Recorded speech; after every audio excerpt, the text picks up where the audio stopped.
Hello and welcome to the Minnesota Dakota's Early Onset Parkinson's Disease, Strategies for Living Well.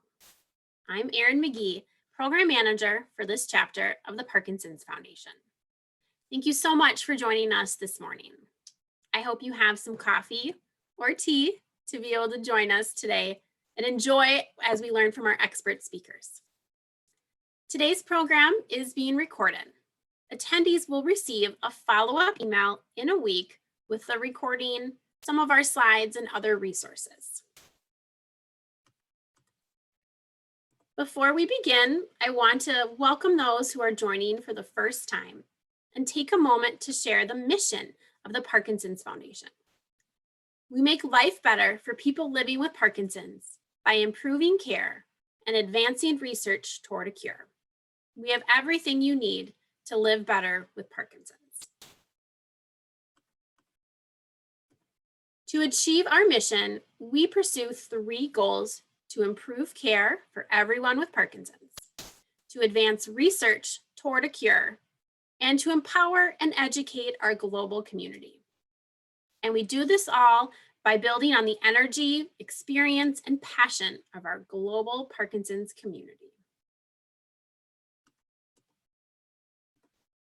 Our signature fundraising event, Moving Day, is coming up a week from today here in Minnesota on Saturday, May 1st.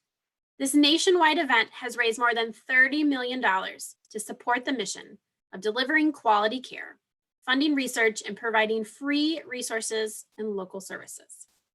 Moving Day will look a little different this year, but our commitment to making lives better for people with Parkinson's has not changed.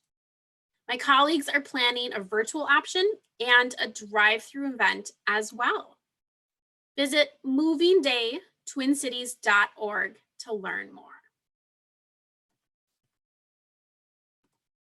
Today's program is sponsored by Amneal, Synovian, and Amneal, Supernus, and Kyowa Kirin, whose generosity has made this program possible. Thank you for all your support. To learn more about these companies and the resources they offer the Parkinson's community, including detailed product information, please visit our chapter supporters page located here at parkinson.org/Minnesota Dakotas/chapter supports. When you visit this page, all you need to do is click on the sponsor's logo to find out more information. And with that, I am pleased to welcome our first speaker, Dr. Brian Clonson, consultant and associate professor of neurology at Mayo Clinic in Rochester, Minnesota. His interests are movement disorders and deep brain stimulation. Thank you, Dr. Klassen, for joining us this morning. Hello, it's good to be here. So I am a neurologist and we'll be talking about advanced treatments. Initially, I thought, boy, the program must be backwards because advanced treatments typically would be talked at the end. But the more I think about it, actually, it's probably a good thing, because probably the most important talk is going to be the talk on exercise, because that's what everybody can be doing now to make sure they keep their function as optimized as they can throughout a course of Parkinson's disease. So I'm kind of glad you'll be left with the exercise talk at the end, and we can talk about treatments that may be needed for some people now, may be needed for some people later, but are advanced in the sense that they're a little more invasive than oral medications, and that they're typically reserved for patients who have advanced symptoms of Parkinson's disease. So I'm going to use some slides to for the talk here, and I'll get that started. But what I'm going to do actually is give a little bit of background. I think probably most people on have a good idea about what Parkinson's is about, but I'm going to give a little bit of history and starting back in 1817. So this is the year that Dr. James Parkinson actually, for whom Parkinson's is named, published this essay on the shaking palsy. So this was not, of course, the first time that somebody had Parkinson's or somebody observed Parkinson's, but the first time somebody really put together the features of Parkinson's in a coherent way. And he published this and described several patients that he had seen in practice or even out walking on the street. And he basically put forth what we still today consider the cardinal features or the main features of Parkinson's disease. And these would be a resting tremor, so tremor that happens when you're not otherwise engaging with activities. Sometimes people can have tremor otherwise too, but resting tremor would be the classic Parkinson's type of tremor. Slow movements, small movements, kind of poor dexterity with the hands. That's called bradykinesia. Muscle stiffness or rigidity, and walking problems. This can be stooping, as you see in the picture. This is actually the picture published with Dr. Parkinson's essay. Some short shuffling gait, stiffness of the arms. You can see that here a little bit. And sometimes gait freezing. So these are the four motor features, at least, of Parkinson's disease that are the main differentiators of that particular issue. Now, the features were described in 1817, but we didn't know what really caused this. And so later in the 1800s and then in the 20th century, neuropathologists started looking at the brain itself.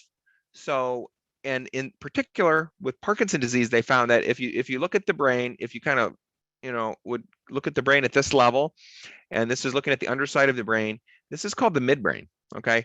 And you'll see an area there that's called the substantia nigra. So it's this dark part of the midbrain that is affected in Parkinson's disease. So even back in the late 1800s, they were able to look at this, and actually, because there's pigmented cells here, you can see, even with the naked eye, you can see a difference in a patient with Parkinson's disease versus a patient without Parkinson's disease. So you can see that there's a loss of these dark cells, and looking through a microscope, you see that actually what's happening is these cells that have dark pigment, all of these little cells here, there's a few of them in the Parkinson's patients, but much less, much fewer. So there's a loss of these pigmented cells in Parkinson's disease. And what was then found over time was that actually these are dopamine producing cells. And so this is where, while Dr. Parkinson described the clinical phenotype or the way that Parkinson's presents clinically, now scientists were able to describe chemically what's going on, at least to some degree, with the motor circuit. And there's a reduction of dopamine, explaining a lot of these symptoms. But for years and years, that really didn't necessarily help the patient out that much. Until in the 60s and 70s, there was research into a dopamine precursor, and that is levodopa. I'm sure everyone's aware of that. And levodopa actually gets converted synthetically to dopamine, to true dopamine, which is why it is one of the most effective medication for treating Parkinsonism, because actually it's just converted normally, naturally, into plain old dopamine, which is what's actually deficient in Parkinson's disease. And so this was obviously a breakthrough in treatment for patients who really had no effective treatment prior to the levodopa era. And in fact, when a patient with Parkinson's, be it somebody of the normal age range or young onset patients, typically all of them are going to respond very well to levodopa. And for some time, there's what we can call a honeymoon phase, where basically, of course, the blood level of levodopa cycles, it's going to go down and up. Every time you take a pill, it's going to go back up and then back down. But typically, for the first few years, the first several years, it can depend patient by patient. But typically, despite the fluctuations in serum level, people are doing well. They're kind of in, we don't even call it on time because there's no off time in that state, right? But over time, as Parkinson's disease progresses, there can be more and more noticeable swings, such that as the medication level dips down, symptoms can return. So the tremor can return, and then as the medication kicks back in, maybe the tremor gets better. So these we call fluctuations. And it's really more about advancing Parkinson's disease so that you're not able to kind of buffer the levodopa, and 3 times daily levodopa may not cut it anymore. Maybe the symptoms are fluctuating like this. And then, of course, either after that or in some cases even before there's wearing down, patients can have what we call dyskinesia. These are usually extra kind of squirmy type movements that happen usually at the peak of the dose. And this is particularly important for today's talk and today's audience, because the people at highest risk for dyskinesia are patients who have young onset Parkinson's disease. So the younger the patient, when they first get Parkinson's disease, the more likely that patient is going to develop dyskinesia within a given amount of time after starting levodopa. So the dyskinesia are incredibly common in the young onset Parkinson's disease population. But you can imagine, and some of you are probably experiencing it firsthand, the fact that, you take your pill, maybe you do well for a while, but then at some time you wear back off, and then you take your pill, you get dyskinetic, you wear back off. So it's quite a bit of a yo-yo of everyday existence for some patients. And what Dr. Savica will talk about, and what most of your doctors are working with, are adjustments in oral medications, because of course oral medications are the safest way to treat Parkinson's disease, short of the exercise and those sorts of strategies. And so you can adjust timing of medication, right? You can take your levodopa more often. You can kind of adjust timing around meals. There's all sorts of tricks. You can also add to levodopa or try other medications. There are things that can try to extend out levodopa or replace levodopa to some degree that are a bit longer acting. So there are definite medication strategies, and those should all be pursued before someone goes forward with an advanced treatment. But the topic of my talk is advanced treatment. So that's what I'm going to go over. And the three things that I'm going to talk about are Duopa, okay, deep brain stimulation, and then focused ultrasound. They all have a role. Focused ultrasound is really has less of a role right now, but it may be an increasing role over time. Right now, these are all symptomatic treatments. So we're treating symptoms of Parkinson's disease. They're not curing or slowing down Parkinson's progression. We'll talk a little bit about some new data and directions in deep brain stimulation, possibly allowing that to be, an even earlier treatment. But right now, these are all advanced treatments for later on in Parkinson's disease when oral medications aren't working quite so well. So I'm going to take them one at a time, and then just make sure you kind of collect your questions if you have them about these therapies. So first, we're going to talk about Duopa therapy. Duopa is a name brand as a company that calls this Duopa, but all it is it's carbidopa levodopa, just like you take in the pill, and it's made into a gel and infused with a pump over time through a tube. So that's what it's about. It does require a procedure. And so it's not a brain surgery, but it's a GI procedure. So this is a patient who'd be asleep, and the gastroenterologist would take a scope and run it down through the stomach. This is the stomach, and through the duodenum into the jejunum, or the small bowel. Basically, the very top part of the small bowel is where this tube would sit.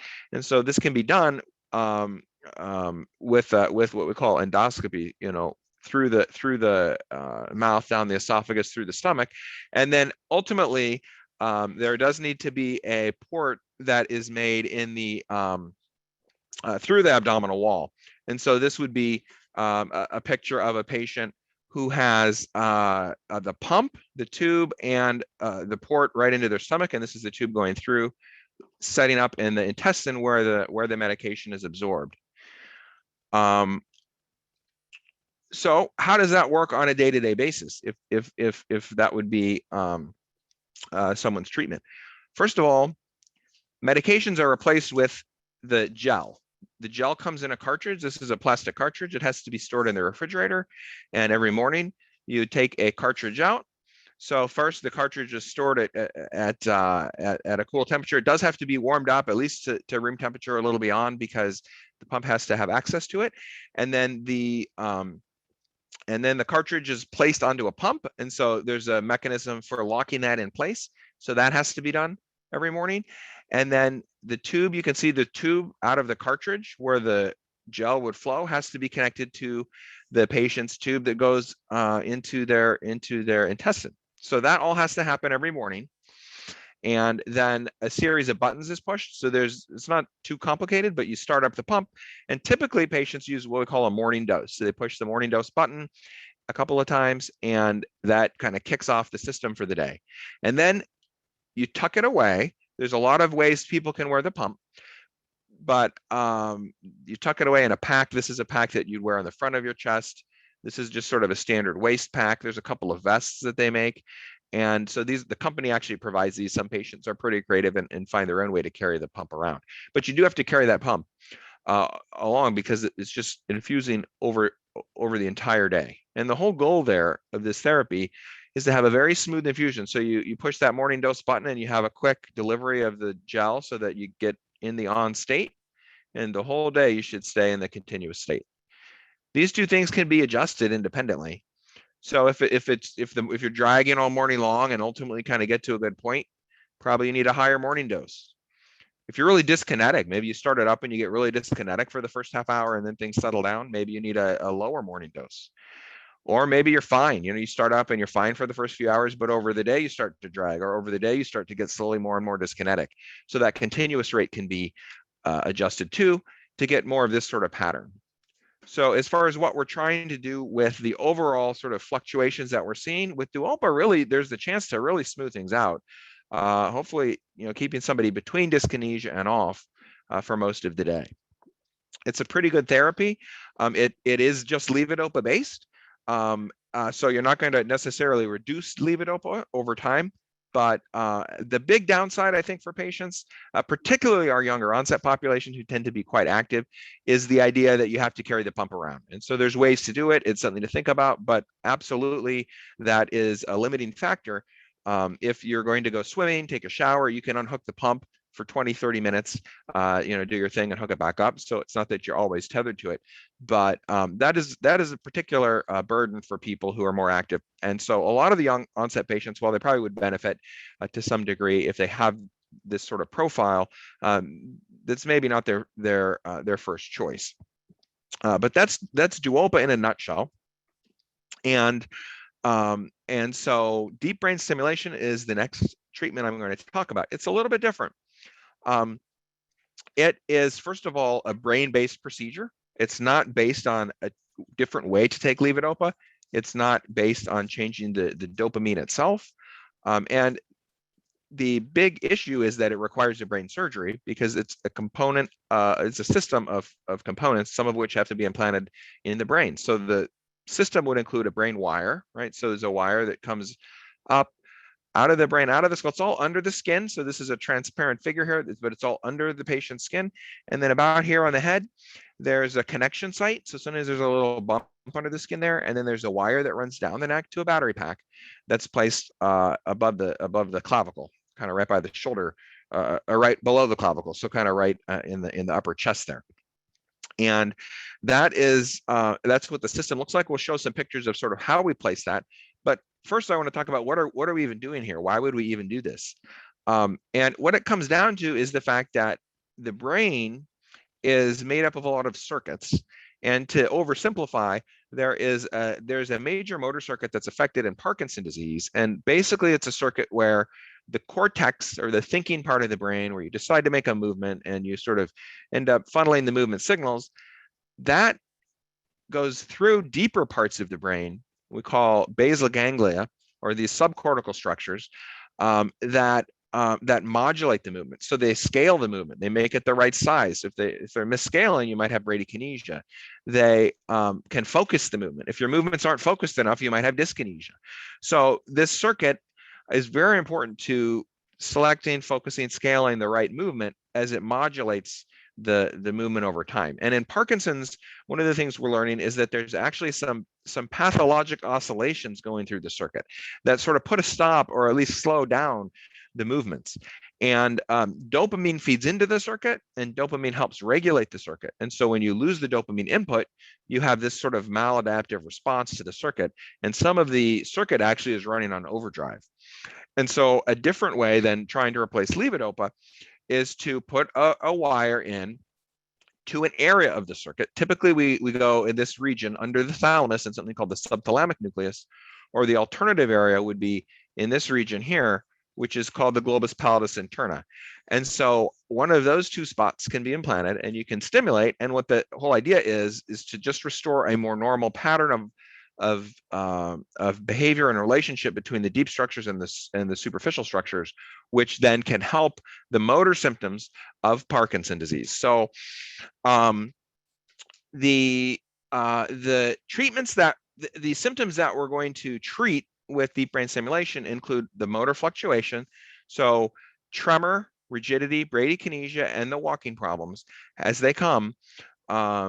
As each medication cycle wears off, these things can improve with deep brain stimulation, particularly maybe the stooping and the shuffling. There are features of the gait that do not improve, and that's very important to realize, and I'll talk about those on my next slide. The other thing that we can improve is we can improve dyskinesia. Deep brain stimulation can have a direct effect to improve dyskinesia sometimes, but also it usually allows you to lower the amount of medication. and in so doing can further improve dyskinesia. So those are symptoms that we treat very well. What we don't treat with deep brain stimulation would first of all be things that don't respond to levodopa.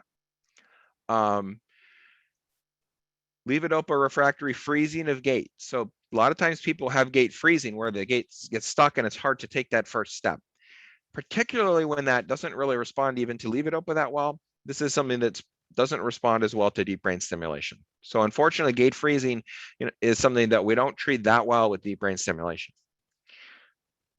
Unsteadiness, postural instability, the doctors call it, but basically it's imbalance. That does not respond to deep brain stimulation. So, and in fact, in some studies, there's the suggestion that people actually are at a little higher risk to fall after deep brain stimulation because they're probably more mobile, but we're not helping their balance. Okay, so if the problem is that you're imbalanced and having falls and having a lot of freezing, deep brain stimulation may not be a good idea, but I think that would be, for the neurologist to kind of help sort out. Autonomic or automatic nervous system dysfunction, like lightheadedness when you stand up, constipation, urinary incontinence. These things can happen in Parkinson's disease. They're not going to respond to deep brain stimulation. The other thing is memory and thinking problems. So sometimes patients with Parkinson's over time can develop memory and thinking problems. Sometimes they can develop seeing things that aren't there, hallucinations, etc. These things are not going to directly respond. Okay, so things that levodopa itself doesn't help, deep brain stimulation typically is not going to help. There's one big exception, and that's tremor. So if you have tremor that's not responding to levodopa, it's still probably going to respond to deep brain stimulation. Deep brain stimulation is not a cure for Parkinson's. As best we know right now, it doesn't necessarily even slow progression. There's a little, I'll go over some of that data that I alluded to earlier, but right now it's not a cure. It's just another symptomatic treatment. It doesn't really improve speech that well. So along with walking and balance, speech is the other symptom that can happen in Parkinson's disease. That's a real problem to treat. And then non-motor off. So some people have that swing, and some of it's maybe tremor or the stiffness, but some people, they just get really anxious when the medication wears off, or maybe they just feel unease. And deep brain stimulation doesn't necessarily help that part of it, because that's a lot of times that's just the dopamine level dropping. And so some patients, maybe they have all of the above, and we do deep brain stimulation. And we've even had some of our younger onset patients who look really good afterwards to me, so they do the deep brain stimulation. Maybe when their med is off, their medication's down, they still look really good with all the things the doctors have them do. Their walking's better, but they've just felt that kind of falling off the drain, the kind of lack of energy, a little bit of anxiety when the medication wears off. And so sometimes we've had people who are in that state actually do the Duopa therapy on top of deep brain stimulation. So you can absolutely do both if that's something that's appropriate. The goal of deep brain stimulation is similar, but it's a little different than the Duopa, because you're still on levodopa. The levodopa is still going to go up and down in the bloodstream because you're not pumping it in gradually, okay? But the goal is to take those wide swings and make them much shallower swings. There may still be a little dyskinesia or a little off, but you're really trying to smooth out the overall experience of the day. One thing to note is the timing of the bumps didn't really change because the medication timing doesn't necessarily change after deep brain stimulation. By that, I mean, if you're taking your pills, say every 3 hours or every 4 hours, you may still end up taking them every 3 or 4 hours after deep brain stimulation. If you're taking 2 tablets at a time, you may take 1 at a time. You almost always lower the dose, but much more infrequently do we actually spread the dose out. And that's just because unless you can cover everything with deep brain stimulation, there's enough of this symptom here, this little leftover symptom we're not covering with the DBS, that people would just prefer to be covered. If they didn't take their medicine, right here, they'd be okay. They could move around a lot better, but they'd prefer to take their medicine because they'd want to treat this remaining symptom. So you're not necessarily going to widen out the medication. So if the real problem is you're taking meds, very, very frequently, you got to think about, is deep brain stimulation, the best option, or would something like Duopa be an approach as well? How do we actually implement this? So I showed you how the tube is put in for Duopa. Well, in deep brain stimulation, it's a little bit more of a production. So there's a surgery. There's different ways people do this, and some centers do this with people asleep. We tend to try to do an awake procedure if we can. I can talk more about that if people have questions about it later. But when patients are awake, we can test the system and make sure that we think they're going to have the best response, because if we need to adjust something as far as where that system's positioned in the brain, we certainly want to do it at the time of surgery, because we can't really, I can't do that in clinic. I'm not a surgeon. But how it works is patients have some sort of, maybe not this kind, but some sort of head frame or some sort of apparatus put on to kind of keep the head still and to localize the structures inside the brain that we're trying to target, because ultimately that frame attaches to some sort of contraption that looks almost like a big protractor that would let us put a lead into that deep area of the brain, but through a very tiny hole, because we don't want to have the surgeon, make a big opening and go through a lot of brain tissue. We want to make it very simple and very easy just to slide an electrode down. And so they have to use this sort of what we call stereotactic equipment to get that down there. And then why patients are awake at centers, at least that do awake surgery, is that you can then activate the electrodes. These are two different kinds of electrodes that we might use. You can activate them and test, look for tremor. You can have people do finger tapping. You can't test their walking, but you can test pretty much everything else. And so if everything looks good, then they would undergo a second part of the surgery, and this would be under general anesthesia, where a wire is placed down the neck and hooked to a battery that then is programmed down the line. And so the one thing when we do the surgery, it is a procedure that's done under anesthesia. There's a little bit of recovery afterwards, but younger onset patients just are typically healthier otherwise, and so generally can tolerate a deep brain stimulation procedure much better than maybe our older Parkinson's patients. Then there's a whole process of programming the device, and that would involve a neurologist. This is the control panel of one of the types of devices we can use, and you can kind of select different areas along the lead, and you can select different amounts of stimulation. And the whole idea is to control the electrical field, that's this red thing, so that we're maybe hitting, in this case, areas that we want to activate and avoiding side effect areas. Maybe there's some side effect here, and so we can turn the electrode a little bit, turn not the electrode, but turn the stimulation field a little, and now get a better effect and less side effect. So programming can take a few months to get the optimum results, but typically once we find the best setting for that patient, that setting is kept more or less over time. And then another nuts and bolts slide. There's three companies that make Dbs batteries. There's two kinds of batteries. One would be a non-rechargeable, what's called a primary cell, and one would be a rechargeable. And these have to be replaced every 3 to 6 years. The primary cells and the rechargeables that are on the market are marketed for a 15-year lifespan. Of course, they have to be recharged through the skin. There's different apparatuses for the different kinds of batteries, but so there's a little bit of a hassle of recharging, but then you don't have surgery as frequently. And so there's multiple types of systems, but more or less they're all doing the same thing, providing stimulation to the brain to treat that motor dysfunction that's a result of the network dysfunction that I showed you on that earlier slide. People often ask about, well, if deep brain stimulation, would be done, what kind of restrictions would I have? And again, as to the Duopa slide, in younger onset patients, they tend to be more active, and they're actually a little more interested in this question as well. So first of all, most devices nowadays, the modern devices, have what we call MRI conditional labeling. So you can usually get an MRI, which again is important if you're a younger patient. The chance of you needing an MRI at some point in your life of something else, like of your hip or your knee or wherever, is reasonably high. And so having a system that would allow that to happen is important. But all of the systems now more or less can do that to some degree. There's a couple of other precautions if you have another surgery, but you can obviously have a surgery if you need to. And if you have an EKG or other thing, you may need to turn the device up temporarily. But these are minor issues that usually can be overcome. If people like to arc weld, this is not a very common thing, but sometimes we've had patients after we put this in, if they didn't kind of realize this, they get upset.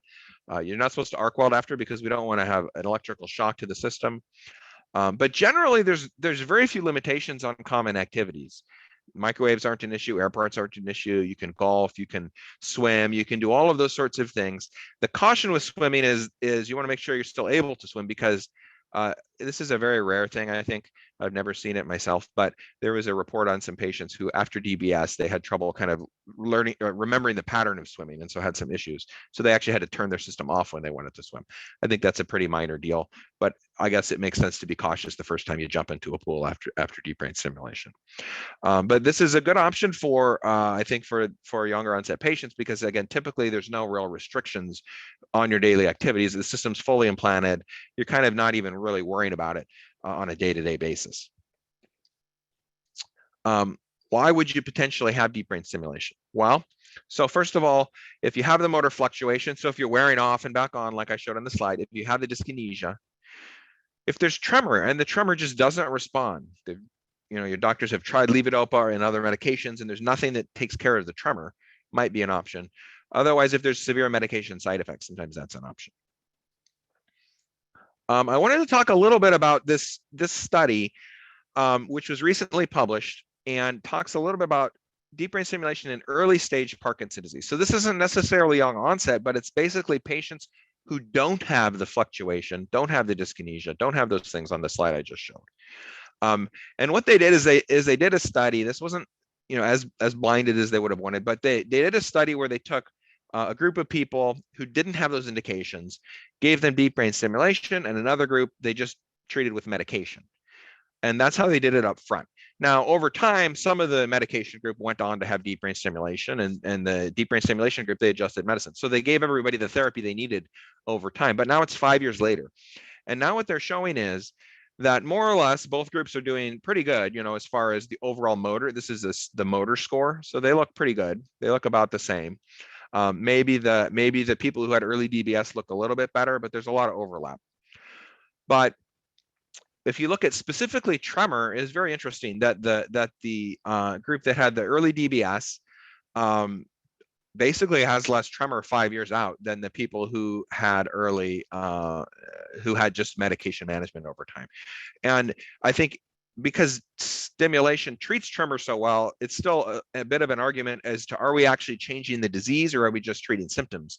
But this was a pretty big difference that they found in that study. And then when they looked at medication and how people do over time in general, if you have DBS early on, you're just never going to be on as high a dose of medication over time.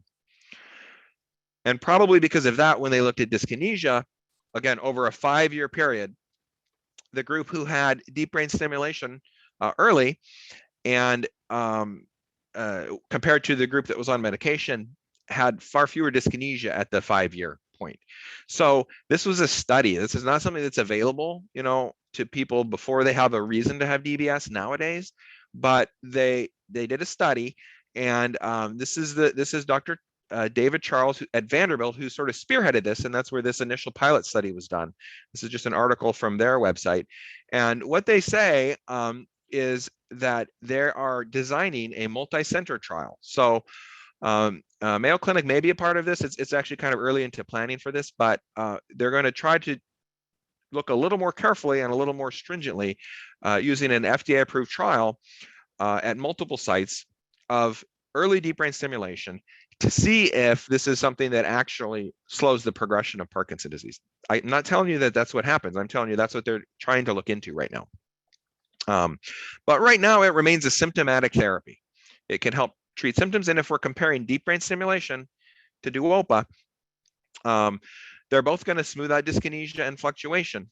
But deep brain stimulation doesn't require anything outside of the body. You don't have the pump to hook up, etc. And you have that with Duopa. On the other hand, you're not taking pills all day with Duopa. And like I said, you're still taking pills with deep brain stimulation, probably about the same frequency. So you're trading off kind of hassles one way or the other. Deep brain stimulation may not treat that anxiety or the other non-motor symptoms, whereas Duopa is levodopa. So it's going to treat anything that levodopa treats. Typically, people stop the Duopa infusion overnight, whereas deep brain stimulation goes all through the night. So if there's a lot of nighttime symptoms or you're getting up multiple times a night, this may be a better option. And then as far as maintenance, the tube has to be replaced about once a year versus battery replacements over time. So there's a little bit of maintenance, but it's all a little bit different. I'm not going to talk for too long about focused ultrasound because it has a very limited role right now in Parkinson's and in particular young onset Parkinson's. but it is a newer therapy that a lot of people ask about. So I want to go through it. What it involves is an MRI scanner and an ultrasound dome. This is a picture of the ultrasound dome here. And so a patient would go in a head frame, kind of like what I showed you before. That's this part. But then they get put in this dome and then could be exposed to what we call focused ultrasound waves. So you can see there's basically sound waves coming through all that dome, but they're all focusing on one point here. And it heats the tissue enough to kill off or damage the tissue a little bit. And if it's the specific right part of the tissue, right? So if it's in that circuit that's hyperactive, if you will, then we can sort of address some of the concerns in a similar way to deep brain stimulation. The difference being it's a permanent change. The nice thing about this technique is that actually in the scanner, you can measure temperature of the different areas of the brain.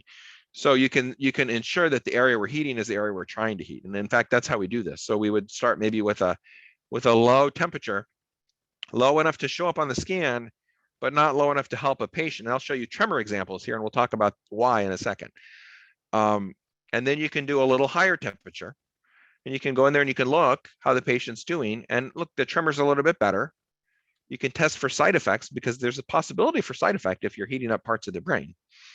And as long as there's no side effect, you can turn it up even more and try to make a permanent lesion. This is in the thalamus. So one of these structures, there's two different patients. You can see there's a pretty precise spot here and then over here, in about the same spot in each patient that was lesioned. And in this particular patient's case, there was a lot of improvement in tremor. This was the final spiral compared to the original spiral. Okay. But the issue with focused ultrasound right now is that it's only FDA approved to treat this region, the thalamus. And treatment there is only going to help tremor. So bringing it back to our rubric with deep brain stimulation and Duopa, right now, the way we're doing focused ultrasound and the way we're allowed to do it by the FDA, this is a very limited therapy for patients with medication refractory tremor. It's actually FDA approved for Parkinson's disease tremor. Okay, but it's not going to help the fluctuations. It's not going to help dyskinesia or other things like this. Therefore, it has a very limited role right now. The exciting thing is that it's being studied as an alternative to deep brain stimulation at the more traditional Parkinson's disease targets as well. These would be the globus pallidus, and as how this might affect young onset patients, perhaps. That target and particularly lesions in those targets historically have been very helpful at improving dyskinesia, which I told you earlier is one of the things that can plague patients with young onset Parkinson's disease more than even those of a standard age of onset. So, so this may be a promising therapy down the line if it can be extended to other targets that are more useful for treating Parkinson's symptoms overall. And it's too early to say what those studies are going to show. Of course, we're weighing, how much benefit it would cause versus what kind of risks does it impart. And the other thing is we already have a good treatment to do that, which is deep brain stimulation. So once focused ultrasound kind of comes along a little bit further, we'll really have to compare it back and see which one is better. Or maybe it's the situation where one is right for some people and one is right for other people. And so that's where I'm going to leave my talk today. But I wanted to go over all of those three things. So Duopa, that's a way to deliver levodopa very smoothly through a pump. Deep brain stimulation, which actually involves a brain surgery and provides electrical instead of chemical therapy, and is another approach for a similar situation. And then the focused ultrasound, which hopefully is going to show us a lot of promise down the line for direct Parkinson's treatment, but right now has a very limited role only for tremor. And so I'm happy to go over some questions afterwards, but I think we're saving those all to the end. And so I will turn the presentation back over.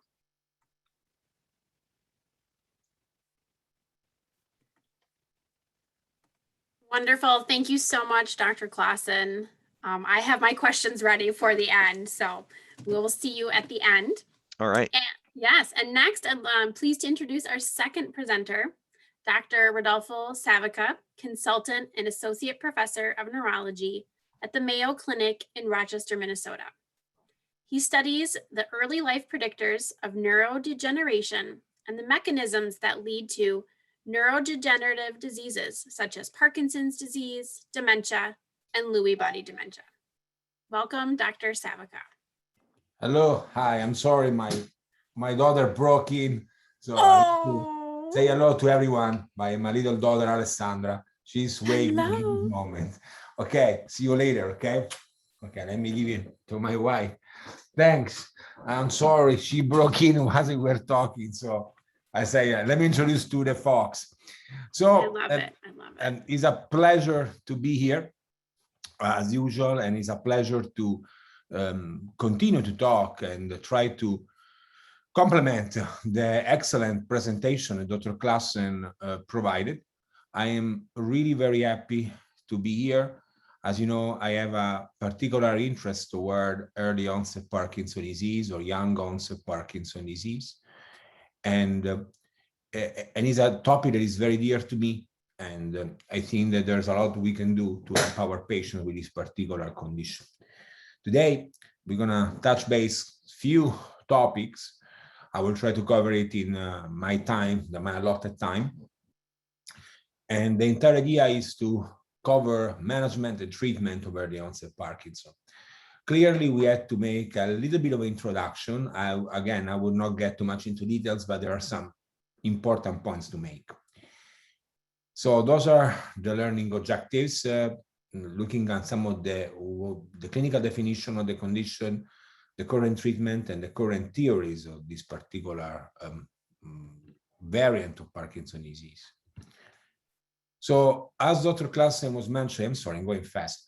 And Dr. Klassen was mentioning, those are the cardinal symptoms of Parkinson's disease. And you saw, and you will see again, the original drawing of Dr. James Parkinson, who identified the disease.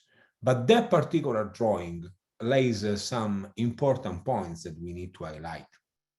It was showing an older gentleman, clearly a gentleman, a person, a man that was not young, was a gentleman, is apparently in his 70s, clearly with some changes in his gait, some presence of tremor, to the point that, as you know, we know that now, after the age of 75, two of these five criteria you see here, two of these five criteria are present in 50% of the general population. This is telling us something important, that aging, progression of age, is associated with the presence of features of Parkinson's disease. Why? Because the nuclei that are called the basal ganglia, the one that Dr. Klassen was showing, are aging.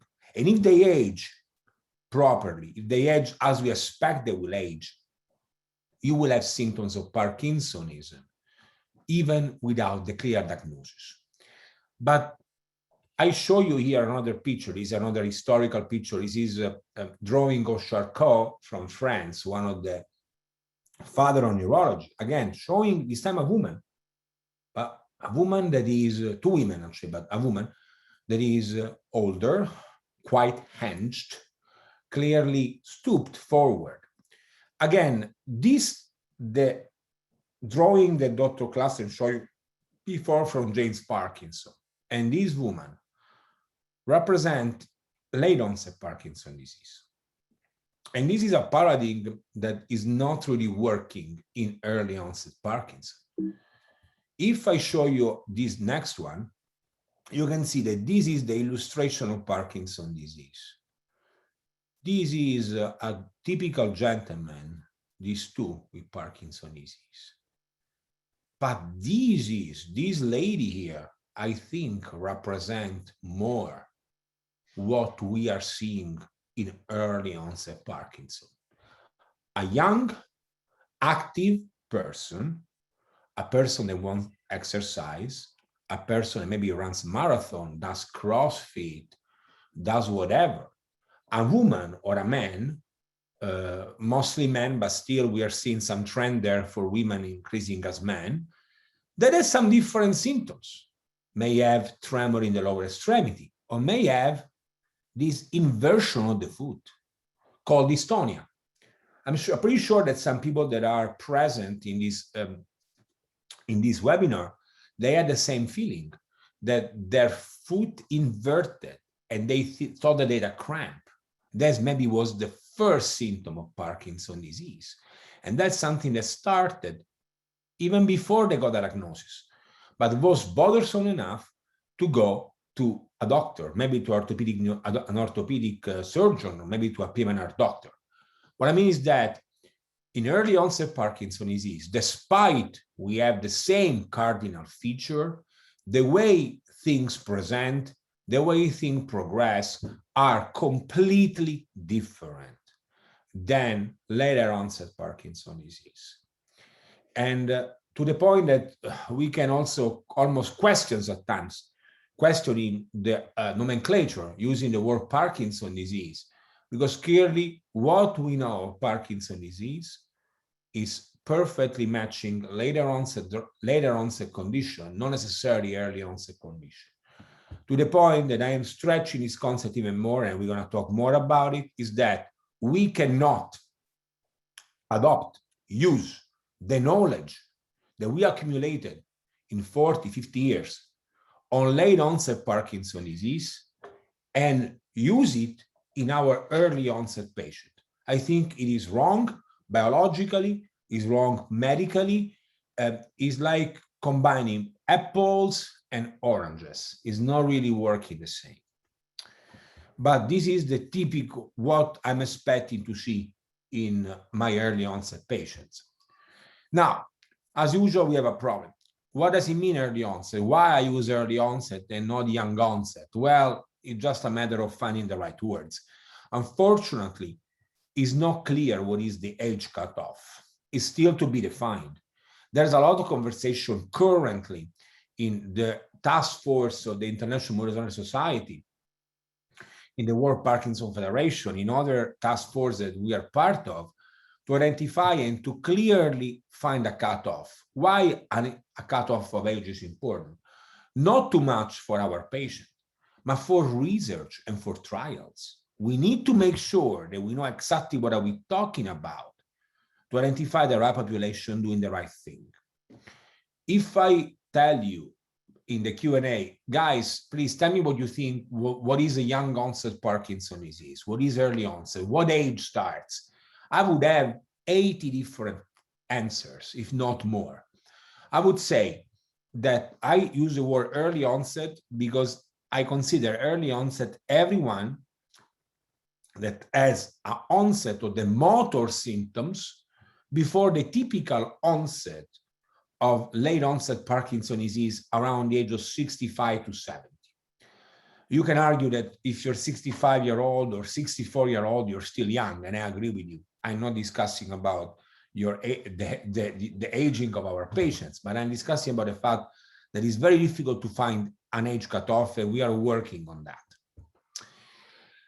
One thing is important, how common is in the population. This is a study done here in Onset County, Minnesota, Southeast Minnesota, if you're not familiar with that. Incidence means new cases of disease every year. For Parkinson's disease, we have 14 new cases every 100,000 persons every year. This is for all cause of all Parkinson's disease. Prevalence, which is the total number of patients, says that 2% of the population after the age of 70 has Parkinson's disease. And you can see that there's a clear difference between men and women. And this is a recurrent theme. So men and women are very different. Say, you know that, we know that, biologically, but also very different in terms of frequency, ability to cope, to deal biologically with this particular condition. In our study on the extended RAP, so it's involving all the area here of the counties that are actually in pink and blue, we noticed that early onset Parkinson's disease was 2.5, so it's a kind of a rare condition. So there are 2 new cases every 100,000 person every year in when we consider less than 55 years of age. When the cutoff, we move the cutoff to 50 years of age and below, we are not even reaching the unity. We have less than 1 case every 100,000 person years. This is telling you how rare, quote, quote, is the condition. Men are more affected than women. But what I'm not saying in here, that we are seeing an absolute increase of the number of cases of early onset Parkinson's disease in the last 30 years as compared as before. So there's an uptrend of this particular condition, which is in line with the trend toward increased number of cases, also in late onset Parkinson's disease. But it's very important to understand why this is happening, because clearly you can argue that it's only genetic. I don't think it's only genetic. I think there's way more that we need to understand. One thing that is important that I want to differentiate, I want to make it clear, we have a number of risk factors or early manifestations. What I mean, we know that in late onset Parkinson's disease, there are a number of symptoms, and it is here: anosmia, dream-like Mayo disorder, so living out your dreams, constipation, anxiety, visual symptoms that can precede the onset of Parkinson's disease for decades. It's not uncommon to talk to our 70-year-old patients or 80-year-old patients and ask about the sense of smell, and they report that they never had a good sense of smell, or the spouse reports that they are kicking, trashing, talking into their sleep. The same does not necessarily apply to early onset Parkinson's disease. Our patient with early onset Parkinson's disease may not have any of these early manifestations, which is very important because it's telling that we are talking about an inherently different condition that has different biology and different process of progression compared to late onset Parkinson's disease. Anyway, the first thing you have to do every single time, and these slides have been given to me by Dr. Klassen years ago, I modified them so to keep up. I was hoping to use the same kind of a structure of Dr. Klassen. But anyway, the first thing we have to do whenever somebody comes to the clinic and has symptoms of Parkinsonism is to understand, is it Parkinsonism or is and if it is Parkinson's disease? These questions is very important because the moment you go to your neurologist, they have to know exactly whether or not this is Parkinson's disease or some mimicker of the condition, especially if you're young. We talk about that. Those are the syndrome, the symptoms: resting tremor, rigidity, bradykinesia, problem with gait. And there are also other observations that you can do, like fatigue, especially in young onset patients. They report severe fatigue, cramps. The report of weakness is very common, way more in early onset than late onset, when the idea is that there's a weakness, but actually, if you measure the muscle, is not weak. The muscles are okay, but it's the perception of the weakness that is changed. But one thing is important, is that every patient, I would say less than 55 years of age, for sure, less than 60, we can still talk about it. We need to be sure of what we're talking about.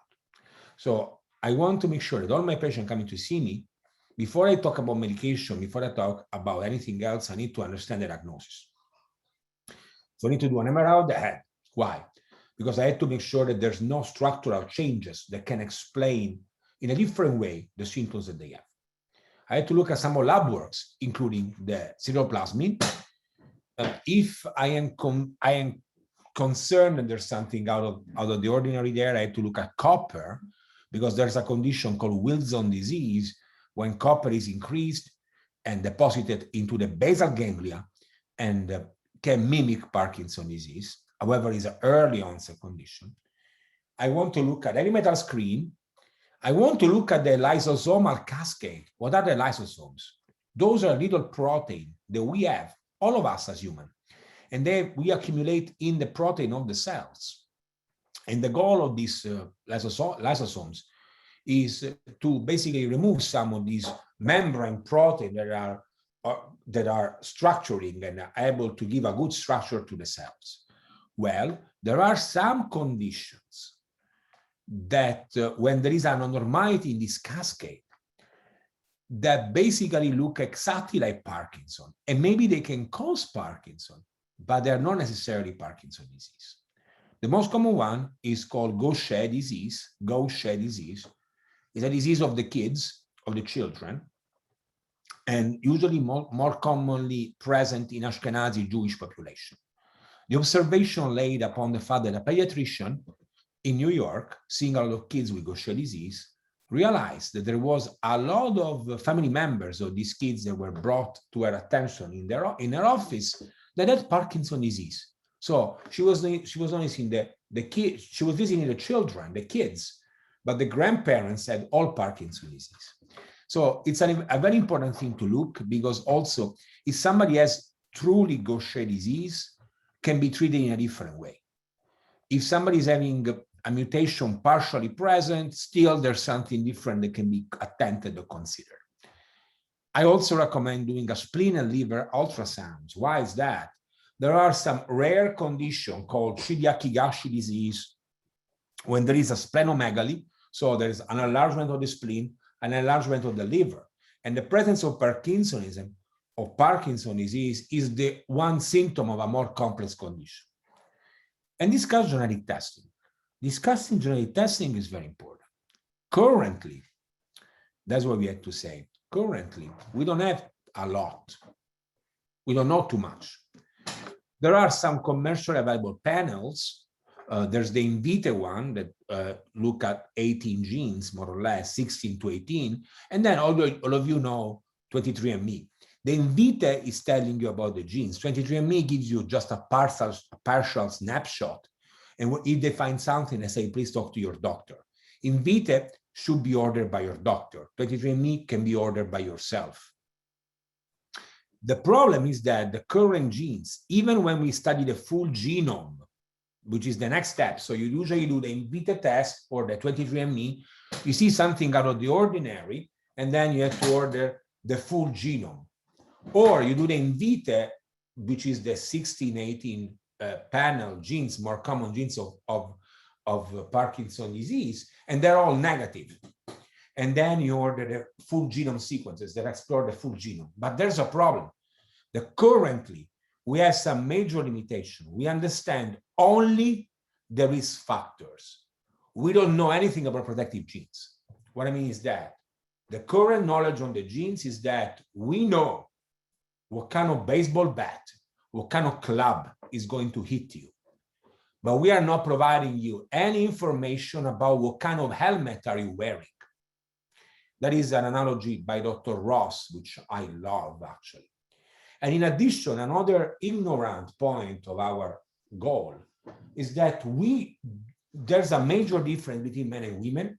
We are not studying, because only one group is doing that, but it's very difficult to do. We are not studying sexual chromosomes. We are not studying X and X, X and Y. And this is those are major players in degeneration, but we are not studying them because they're very difficult to study. So those are major limitations in doing genetic testing. So even if you do genetic testing, there's a limit. And I want to tell another limit that I tell my patients, and we have to consider this as a field. There is an original sin, that's what I call it. Early onset Parkinson's disease initially was seen only in familiar cases. So there were a lot of families, people that had many members in the family affected by Parkinson's disease, and we identified genes that were associated with the risk of having this condition. So we thought that the early onset Parkinson's disease, young onset Parkinson's disease was only familiar, was only coming from genes. That was given basically a field entirely by the genetics for the most part. Well, in my practice, in my clinic, I rarely find, I can, but it's not common to find a strong family history. Most of the time, it's sporadic, means that a patient comes and he or she do not have any significant family history of Parkinson's disease, or if they do, is marginal. So we had to reconsider completely the field of genetics in this context to identify protective factor, sporadic genes, combination of common genes that can bring us the condition. So even doing a genetic testing per se doesn't tell the full story. Tells only you have a risk factor. But what about the protection? I don't know. Okay. One of the things that we do in order to know if somebody has Parkinson's disease, and it's valid for everything, is to do a trial with carbidopa, levodopa. The gold standard treatment, we're going to talk more about later. This is therapeutic and diagnostic, and also, can help other symptoms. We're going to talk about later because there's more to talk about it. Many times later, I'm ordering this test called DAT scan, or you may order this test called DAT scan in young onset patient. What the DAT scan does is exploring this particular structure called the dopamine transporter, which is basically exploring the dopamine transporter on a presynaptic standpoint. So the synapses is where there is a connection between two neurons right here. I'm looking at this part of the neuron, and I'm seeing whether or not there's a damage there. If there's a damage there, means that the person may have Parkinsonism. That scan does not tell you what kind of Parkinsonism you have. Tells you that you do have Parkinsonism. End of the story. It doesn't tell you what kind of. This is the example of it. On the left, you see a normal DAT scan where you see these nicely comma-shaped nuclei. Those are represent caudate and putamen, two components of the basal ganglia. And here you see, on the contrary, some asymmetry in the captation of the nuclear tracer. This means that this patient likely has a contralateral symptom. In this case, is the right, would be the left. This is a negative image. So right is on the left, but then the right side of my brain controls my left side. So this patient likely was having some issues on the left side. This is a positive DAT scan telling me, hold on, this person has some sort of Parkinsonism.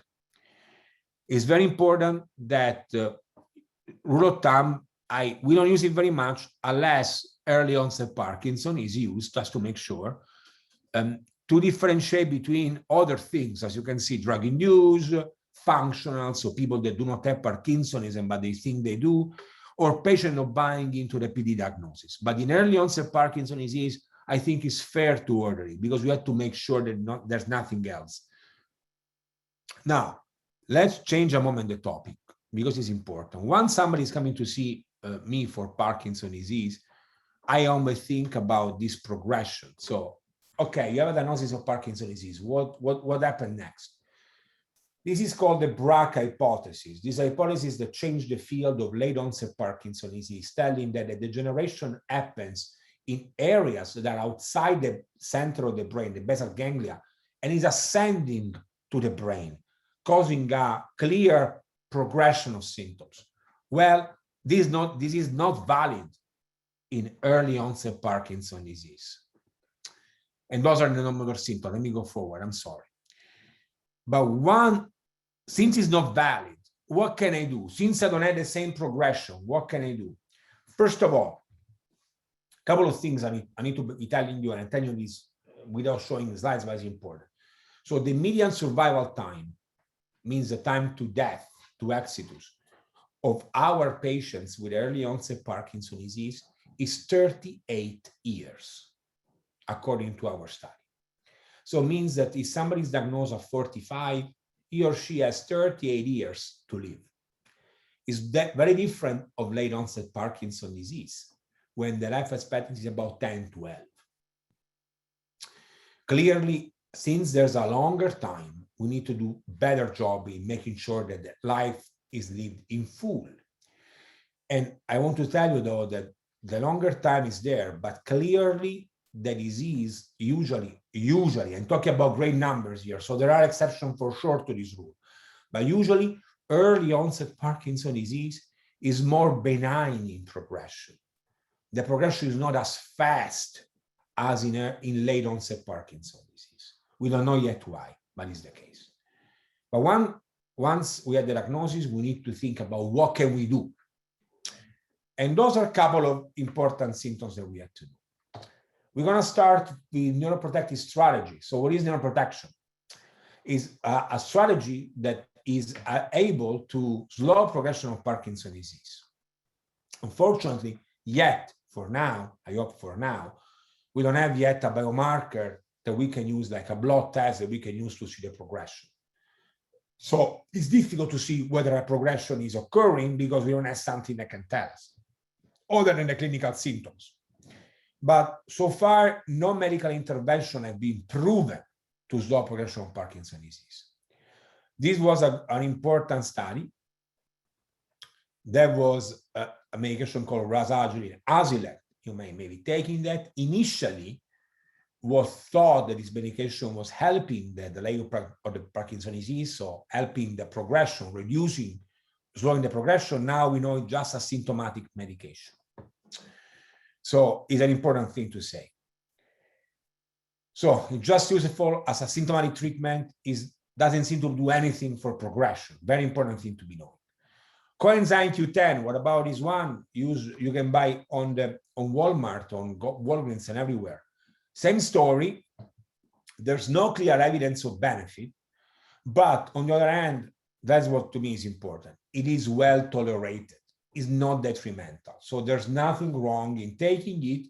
I am not particularly supportive of that because I don't see any particular improvement. But if my patient wants to take it, I have no problem to do that. Sorry, my slides locked. We don't have yet anything at this point. Stem cells is being talked, but we don't have yet the technology to improve that. Despite around the nation, you will find claims of this or the other center that are treating all sorts of disease. I would stay away from these particular centers because despite stem cells are working greatly on cardiac cells, liver cells, knee replacement, and so forth, they don't seem to be working yet well in the brain. And there is an increased risk of cancer when you use that for your brain. Gene therapy, we are not yet there. Vaccine, well, with the current coronavirus mRNA vaccine, the one we use to vaccinate ourselves, there can be some options for the future to be used in different conditions, including the generation. So let's see what happens. Neurotrophic factors, we're going to talk about it. Those are very important. Neurotrophic factors are factors that can be used to try to promote the growth of cells or to restore the cells that are dying. And exercise, and Dr. Laskowski will talk us about this later, it is indeed the best source of neurotrophic factor. There's a number of studies, this is great review done by Dr. Olskog, showing on how there's a clear evidence of increased level of number of neurotrophic factors in animal models and also humans, and on how Parkinson's disease risk is significantly reduced in people that are exercising, okay? So it's very important to do that. What kind of exercise? We're gonna talk about it later. Dr. Laskowski will talk more, I think. But, many of you are aware of boxing. I would say grappling is great, even more than boxing maybe sometimes. Swimming, biking, anything you like to do. Anything you like to do. But early onset Parkinson's disease, especially if you're not that bothered by Parkinson's disease, do you need to go to do the Parkinson's disease boxing class? No. You can do the regular boxing class. You need to do a Parkinson's disease swimming class? No, do the regular one. Because I don't think, and this is what my patient telling me, if you're 40 or 50, you don't really relate too well with people in their 80s. There's a huge difference.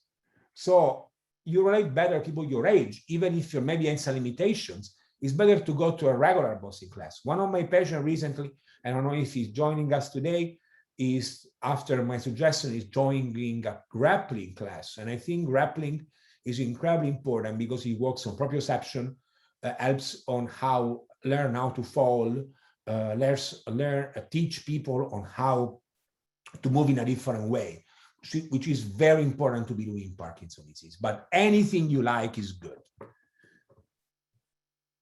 Again, one thing I want to tell you, again, no medication has been proven. All the treatment is symptomatic, but no trials have been devoted exclusively to early onset Parkinson's disease, which is a problem because what I tell you before is valid now.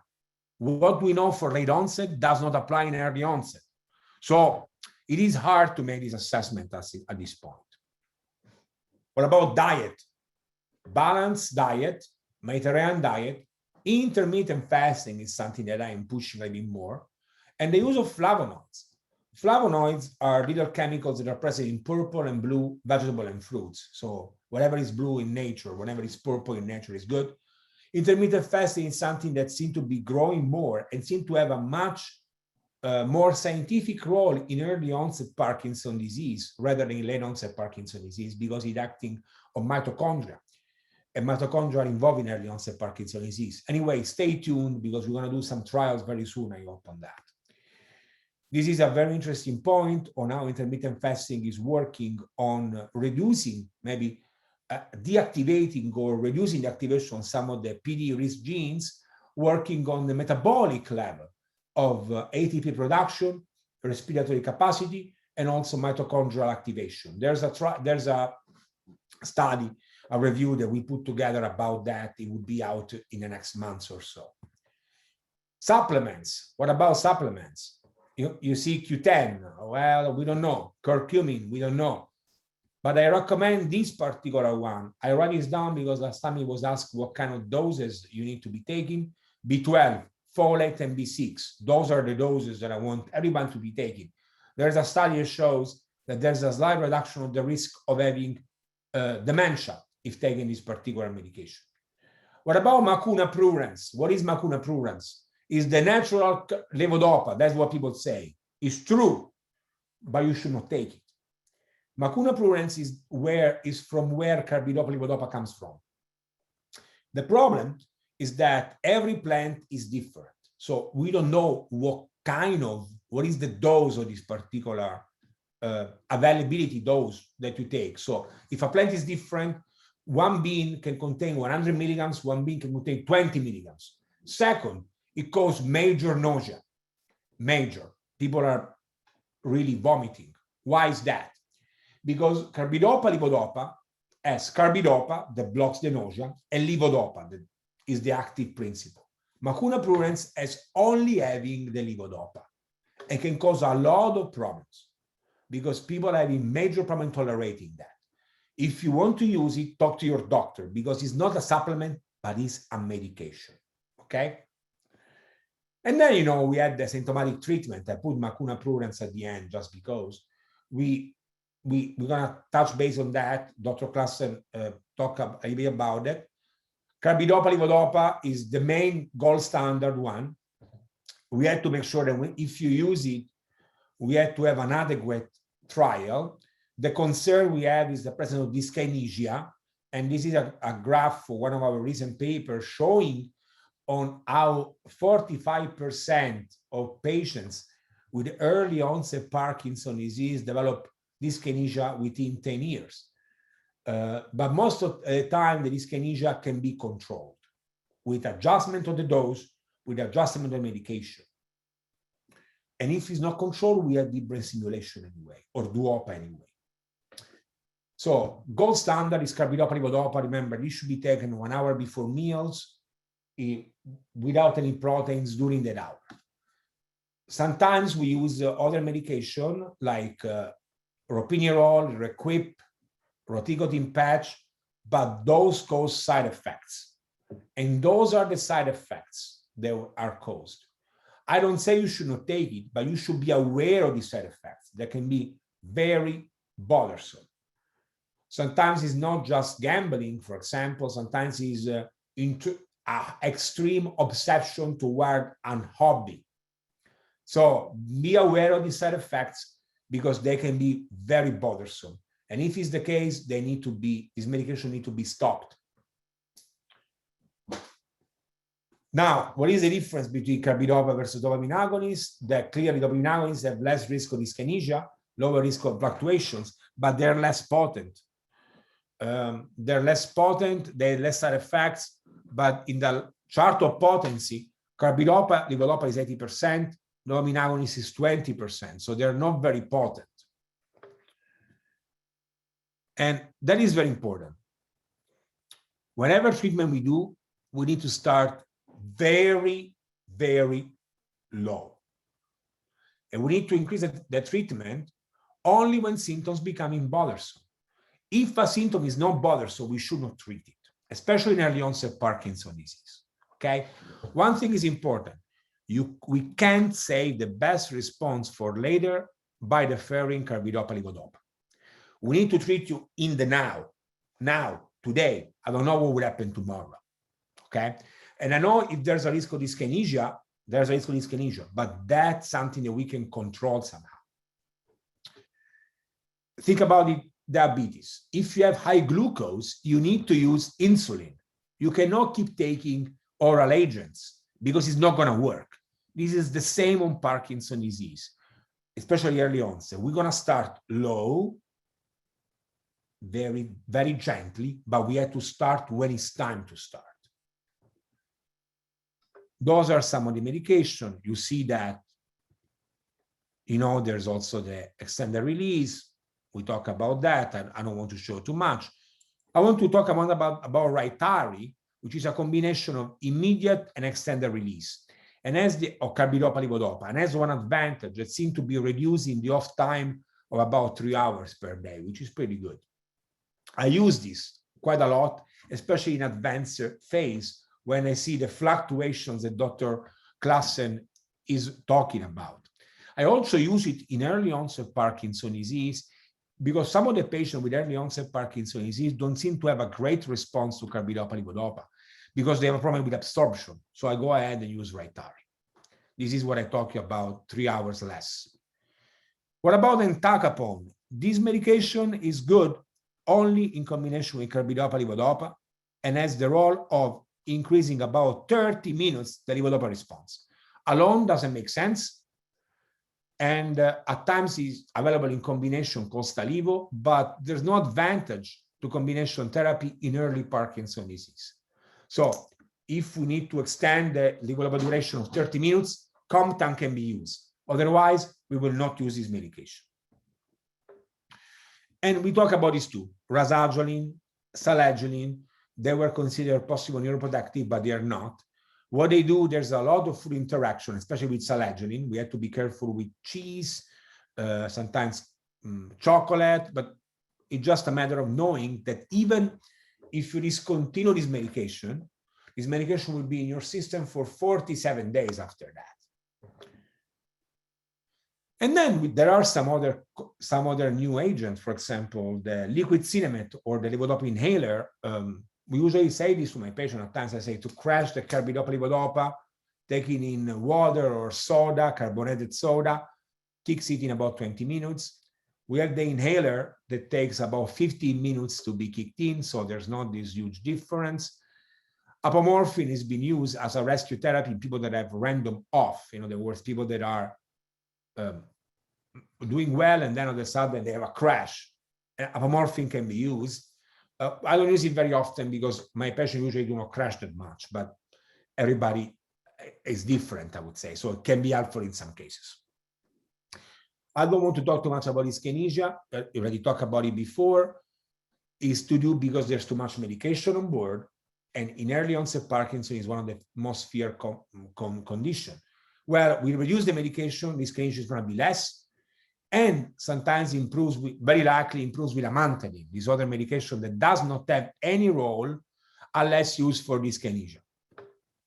And then, as Dr. Klassen showed you, we'll talk about Duopa and Libre stimulation. I want to talk, this is my last slide, and it's just for summary of the management.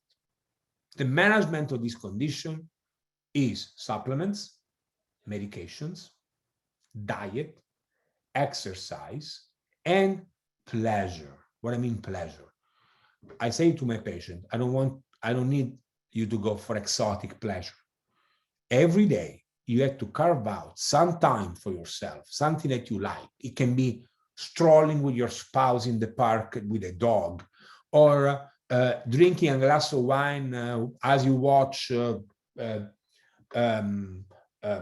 I don't know, Ray Charles playing piano. It doesn't matter. Whatever is good for you, whatever you like, it has to be part of the day. Because if you don't do it, that can be a problem. And these 4 + 5 elements need to be together. One is not more important than the other. They are mutually inclusive, not exclusive. And we need to consider our patient with early onset Parkinson's disease in a larger point. We cannot think, medication and is good. No, there's more that we need to understand. I didn't touch today on purpose about, for example, sexual dysfunction in early onset Parkinson's disease, but that is part of the pleasure. That is part of having a full life. And this is something that you have to discuss with your doctor, especially if he or she doesn't want to talk to you about it.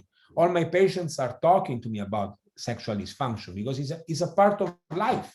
It's a very important part of life. And we need to be considering this even early on in early onset Parkinson's disease. Now, as usual, I put this because it's good to remember where we are from. I will wait for the questions at the end. I give the word back to give the podium back to Erin. Okay. Wow, thank you so much, Dr. Savica. I appreciate all your interest, and I'm excited for our Q&A at the end. All right, looks like our third speaker has joined. Welcome, Dr. Edward Laskowski, consultant and professor of physical medicine and rehabilitation, and consultant of the Division of Sports Medicine, Department of Orthopedic Surgery at Mayo Clinic, Rochester. The main research interests of Dr. Laskowski involve the areas of fitness, wellness, injury protection, conditioning, and strength and stability. The goal of Dr. Laskowski's research is to translate his findings into practical interventions that an individual can incorporate into his or her sports and fitness lifestyle, as well as ensure the safety and effectiveness of exercise.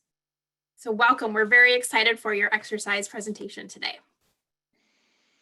Thank you so much, Erin. It's a delight and pleasure to be here and part of this esteemed panel. It's really a powerful group, so I'm humbled to be part of this. So, this I think will be really fun, hopefully for all of us. I noticed when Erin sent out the notice that there are a lot of spouses and loved ones watching this as well. So hopefully this will be applicable for everybody. But especially for those with Parkinson's, I'm going to amplify what Dr. Savica said about exercise truly being medicine, even for something that maybe you don't think it of as Parkinson's disease. So this is a passion of mine and just something I do a lot of. If you follow me on Twitter, we put out regular research on this topic, so you're welcome to follow anytime. So, the COVID vaccine is amazing. I mean, I don't think we ever figured the efficacy would be as high as it is. So it's just such a blessing to have that vaccine on board and to getting it out there and getting people vaccinated. But what if I told you that there was a drug, a medicine we could take that reduced the death rate of breast cancer and recurrence rate of breast cancer by the figures that you see there, lowered the rate of colon cancer by 2/3, reduced the risk of Alzheimer's disease by 40%, reduced heart disease and high blood pressure by 40%, reduced the risk of stroke by 1/3, lowered the risk of type 2 adult onset diabetes by almost 2/3, treats depression as effectively as Prozac or cognitive and behavioral therapy, and as Dr. Savica said, is first-line treatment for Parkinson's disease. What if I told you there was a drug that did that? It'd be best-selling medicine ever in human history. We'd be people lined up across the street, right, to get this med, paying whatever you want. That's all the benefits of physical activity. And this is not one study, not two studies. This is voluminous studies, evidence-based. Not oh, it might, like Dr. Savica was mentioning some of these, oh, well, we're still studying. This is evidence-based, not new. Hippocrates said, "Eating alone will not keep a man well. He must also take exercise." And this is from Crete, 2000 BC. Notice the little guy is doing some movement there, some exercise. So not a new idea. And to amplify what Dr. Savica said, specifically on Parkinson's disease. So the Parkinson's Outcomes Project was a huge study, the largest study to date, really, on the clinical effects of Parkinson's disease and outcomes of Parkinson's disease. And this study found that 2.5 hours of exercise, and we'll find later that's 150 minutes which is exactly what we found. I was involved in the physical activity guidelines for American studies for 2008 and 2018, exactly the same amount that really everybody needs. In Parkinson's disease, people had better quality of life than those who didn't exercise. And as Dr. Savica said, early exercise, for early onset Parkinson's, early exercise is first line treatment, better than any medication that we have. And how do we know this? Well, we've studied the specific effects of exercise in many different studies. Again, with Parkinson's, this is not just one study. In the animal model, studies have been done to show that exercise protects against neurotoxicity to the dopamine neurons that are affected. So there's a protective effect there. And Dr. Savica mentioned Dr. Alskog here at Mayo. Regular aerobic exercise and cardiovascular heart health attenuate Parkinson's progression. They actually make it less severe and make it progress slower. Neuroprotection is key, and Dr. Savica touched on this, that exercise boosts neuroprotective mechanisms. It increases good neurotrophic growth factors. Glial-derived neurotrophic factors are called GDNF. Exercise boosts these. And it's amazing, at Mayo Clinic here, some of my best friends and colleagues are in the field of what we call regenerative medicine.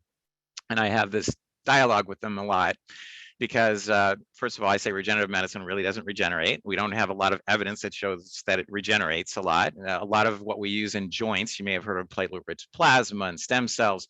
I rather call them orthobiologics. They're biologic substances like our own substance of platelet-rich plasma introduced into joints. But if you took the effect size, when we look at a lot of studies about regenerative medicine and a lot of studies on exercise, and the effect size is how powerful the effects are of each of those interventions. The effect size of exercise is 800 times that of the best studies we have thus far in regenerative medicine. 800 times. So again, these are actual mechanisms that when you're active, and I like also the term physical activity. Dr. Savica mentioned anything. We say this a lot because sometimes exercise, the word connotes putting on spandex and going somewhere and doing something, sweating bullets. Movement is medicine. Motion is lotion. Okay, so any exercise has this effect. Specifically, we do treadmill studies on people with early onset Parkinson's. There's increased walking speed. The stride length is longer. Balance is improved even after one session.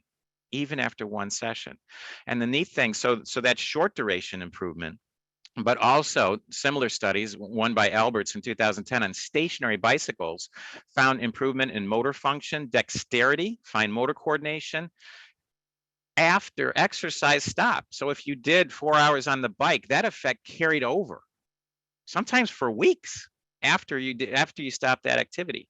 So number one, there's an immediate effect. Number two, it's retained over time.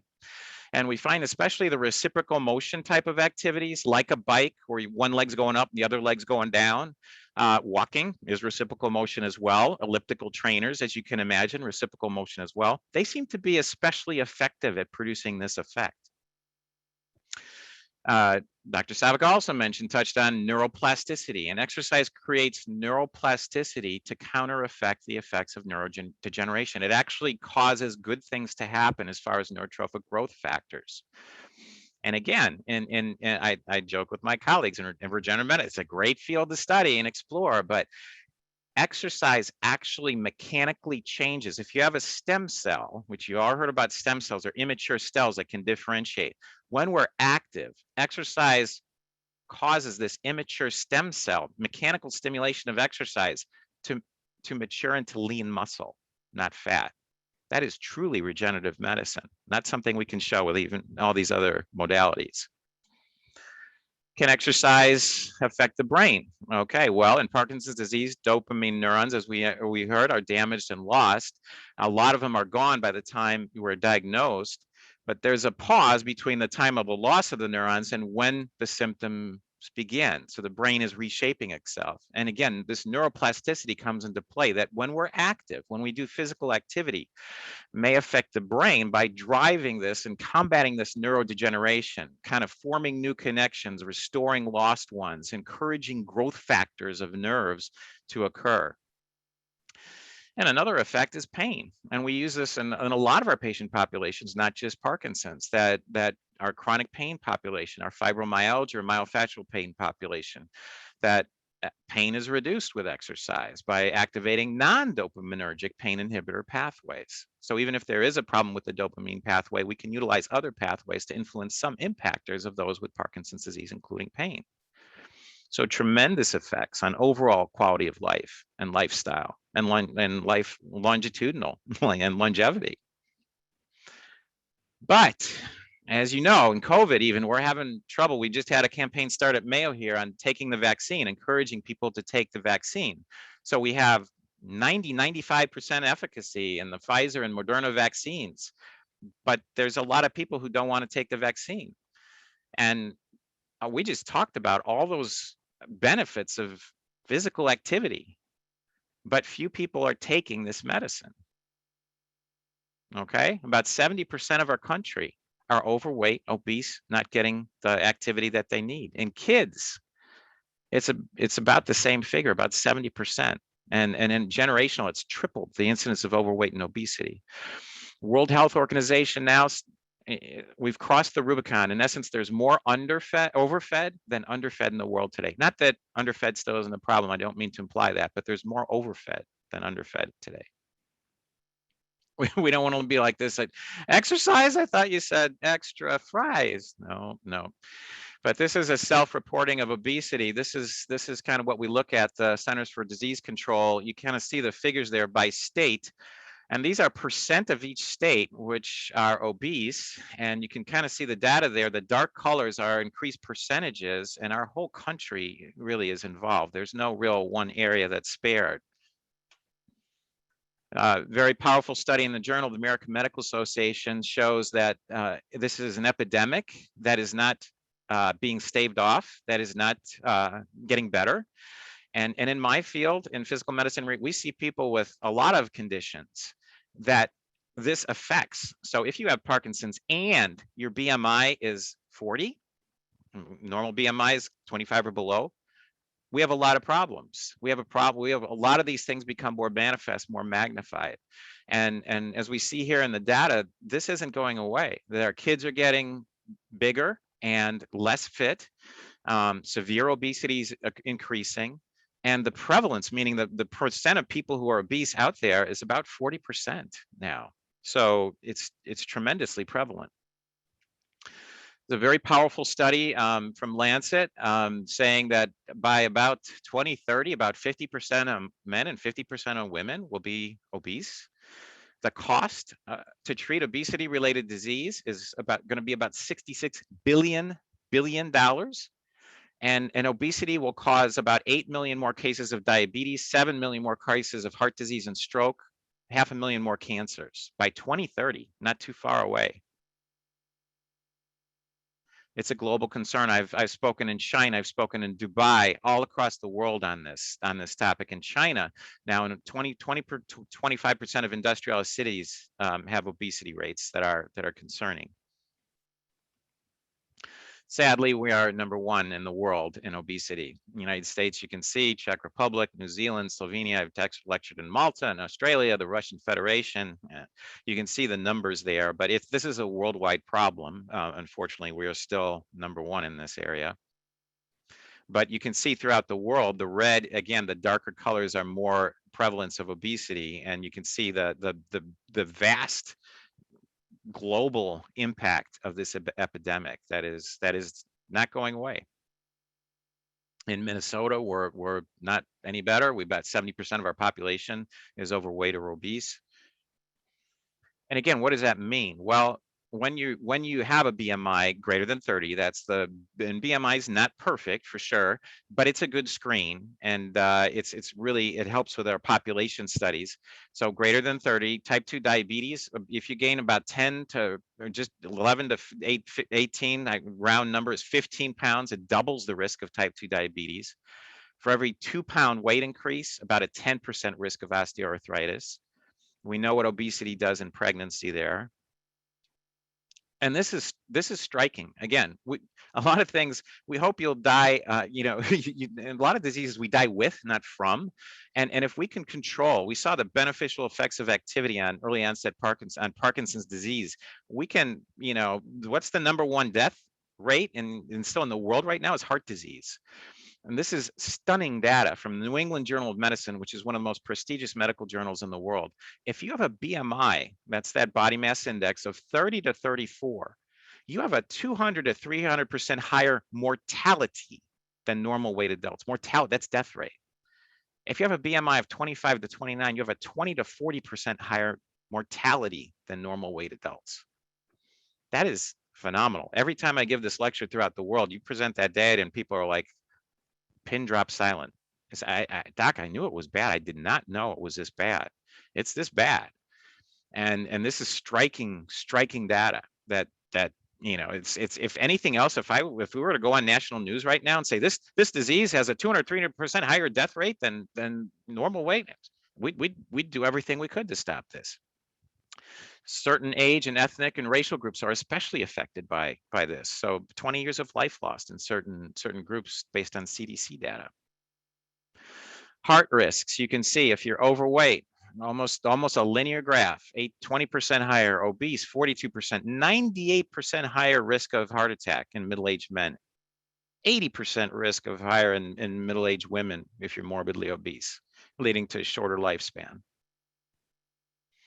Sitting time, again, Dr. Savica was saying anything is good. This is movement is medicine, motion is lotion. Movement is good. Any kind of movement is good.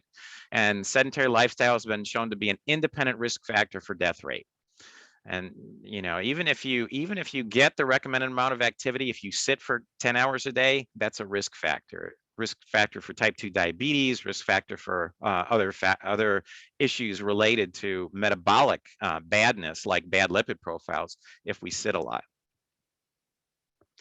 And we've got to be transparent here. Healthcare providers aren't much better. About 40% of primary care physicians and about 1/3 of U.S. medical students meet the physical activity guidelines. And only about 1/3 of our patients, means patients with Parkinson's as well, report receiving exercise counseling. And sadly, even here at Mayo Clinic, to be fully transparent, I did a study here looking at our residents and our fellows, and only 1/3 of our residents and fellows here at Mayo met the physical activity guidelines. We actually tandemized, in that study, we had a tandem quality of life analysis with this study. And as you would expect, quality of life was higher and the risk of burnout was lower in those who met the physical activity guidelines. So again, those benefits. So we don't want to be like Rodney Dangerfield, who said, when I get the urge to exercise, I lie down until it goes away. So we don't want that. Or these guys, to stay young, the doctor said to exercise and eat the right foods. What? I thought he said accessorize and buy nice shoes. So, well, we gotta, gotta have the right stuff here. And genetics, I get this all the time as a doc, it's just me, it's my family, I can't control this. It's, this is my family, my grandma, my grandpa, mom, dad, they're all heavy. And that's true. There are some genetic alleles associated with obesity, but physical activity is associated with a 40% reduction in genetic predisposition. And when our kids meet the physical activity guidelines, they overcome the effect of those gene traits. Dean Ornish did a great study in Lancet, which is a very prestigious journal. Lifestyle changes significantly increase telomerase activity and telomere maintenance capacity in human immune system cells. I mean, this is phenomenal data. No medicine does this. So, and again, with Parkinson's disease, this is an all effect. Everybody gets this benefit. And like we talked about, the mechanical stimulation by that activity causes stem cells to differentiate into lean tissue rather than fat cells. Picture below is one of my patients who lost 250 pounds, changed his life. There's an amazing study in genetics. So, we're looking at gene therapy, and certainly in a lot of diseases, we want to intervene early when we can. But this is a fascinating study, analyzed hundreds of millions of persons of ancestry databases, and found that genes account for about 7% of a person's lifespan. And we used to think it was about 20 to 30%. So then, okay, 30%, wow, if we can manipulate the genome, we can make a difference. Now we're finding only about 7%. So it's going to be harder to affect life quality and quantity through gene intervention. There's a fascinating study also from the Biobank in the United Kingdom. 500,000 people, 500,000 people. These were at genetic risk for heart disease and atrial fibrillation, which is a bad rhythm in the heart. If they were fit, they had almost 50% lower risk of heart disease and 60% risk lower of atrial fibrillation, which is that abnormal beating of the heart. Again, what medicine? If I well, this medicine, you take this medicine, your risk of heart disease is going to be half, and bad rhythms, 2/3 less if you take this medicine. You pay whatever. So again, it's a fascinating study. Taiwan Biobank, 18,000 participants, risk scores for each obesity measure. Like Dr. Savica says, anything, jogging, walking, exercise walking, dance, yoga, mountain climbing, everything, movement affects the genetic effects of at least one obesity measure. So we can't fall back, it's just my genes. We can make a difference on that.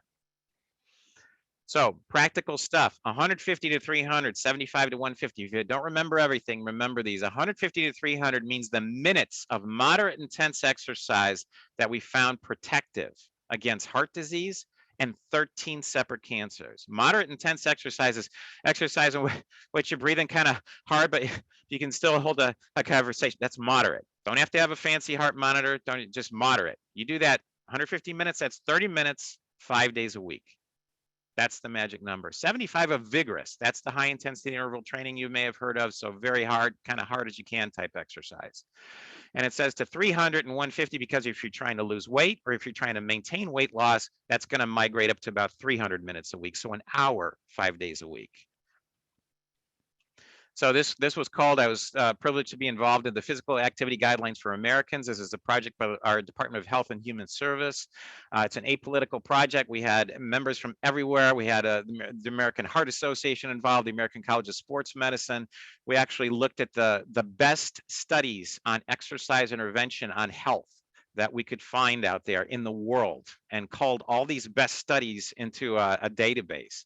And initially, we did this in 2008. We revised the guidelines in 2018.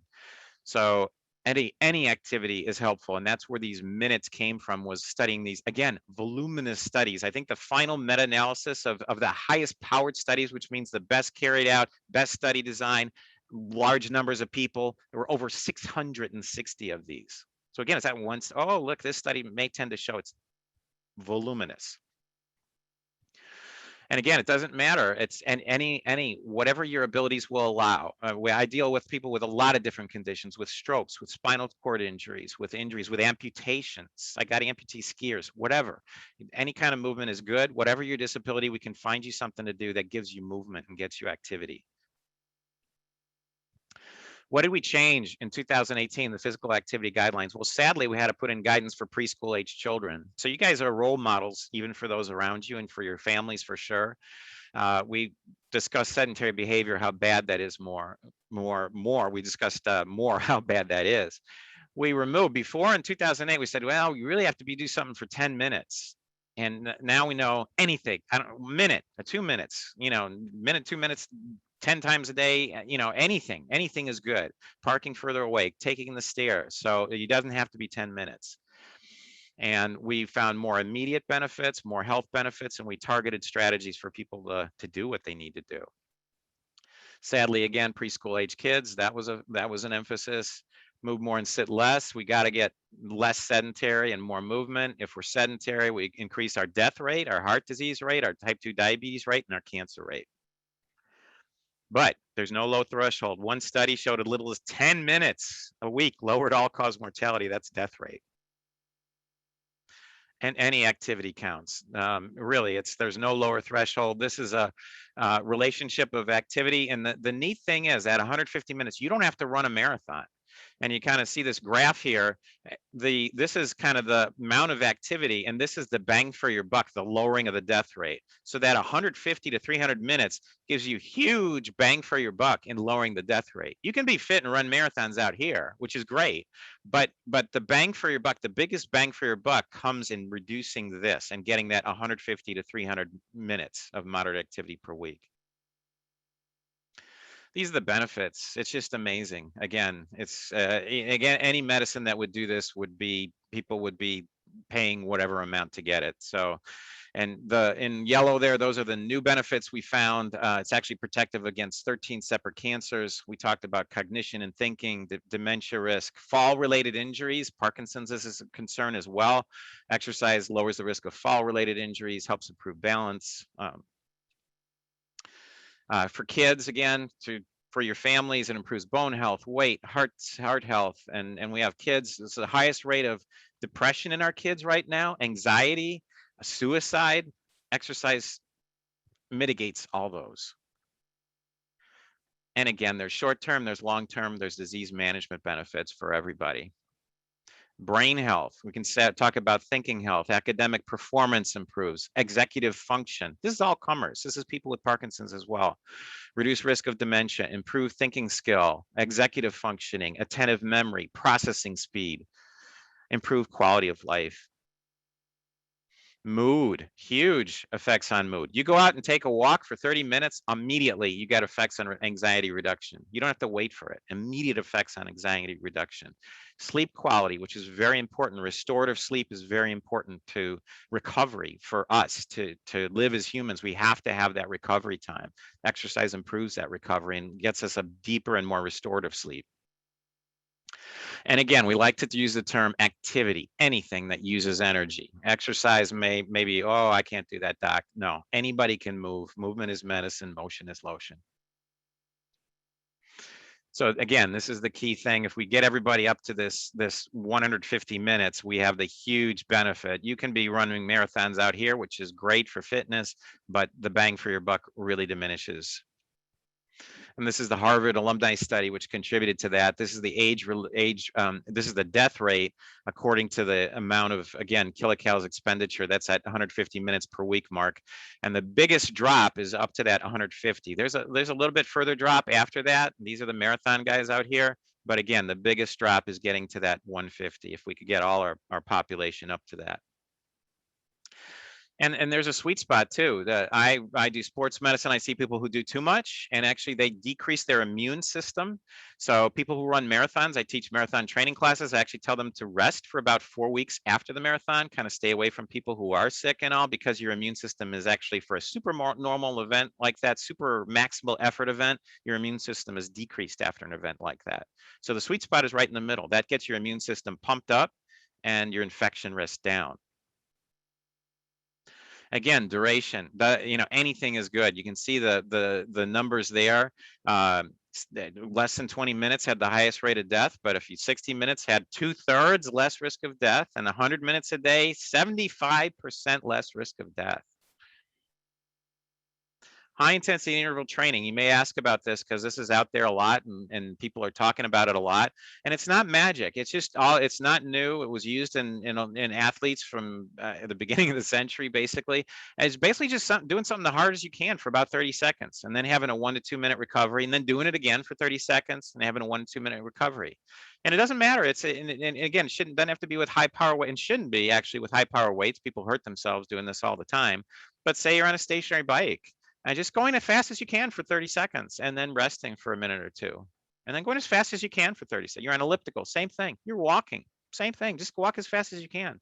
And again, for people, that's going to be different. When you first starting out, and if you have mobility restrictions and you're really stiff, that's okay. Just do as fast as you can.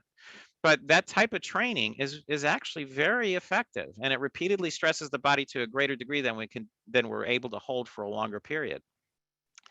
And really, there's a lot of research on this now. So it's very effective in treating a lot of problems that we have, such as type 2 diabetes, cardiovascular disease, obesity. And it really looks to be as good as some of the longer duration exercise. And people seem to like it because it's shorter and it's more efficient.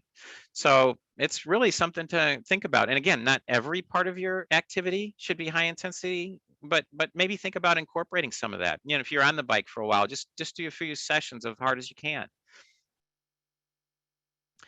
As was talked about by Dr. Savica, there is no ideal exercise piece of equipment. Consistency is key. Try before you buy. There's no one piece of perfect equipment.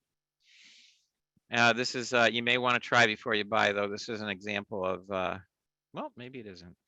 It's not playing there, but all right. But anything that burns calories, anything that causes movement, that's a good movement. So again, are these monitors good? Do you have to have one? No, I mean they're kind of helpful. There's no magic about them, but sometimes if I'm, they remind me, whoa, I haven't moved much or something like that. That's good. If you're wearing something, about 3,000 steps in 30 minutes is a nice pace. 10,000 steps in 10 minutes. When you wear something, they say sometimes the best way to change a habit is keep track of it. So sometimes they help, but they're not magic. The components, the practical components, we need to be flexible. We need range of motion about a joint. And that's what I like better than the term flexibility. Do we have like this, this is our Mayo Jacksonville cheerleading group. Do we have to be that flexible? I don't think so.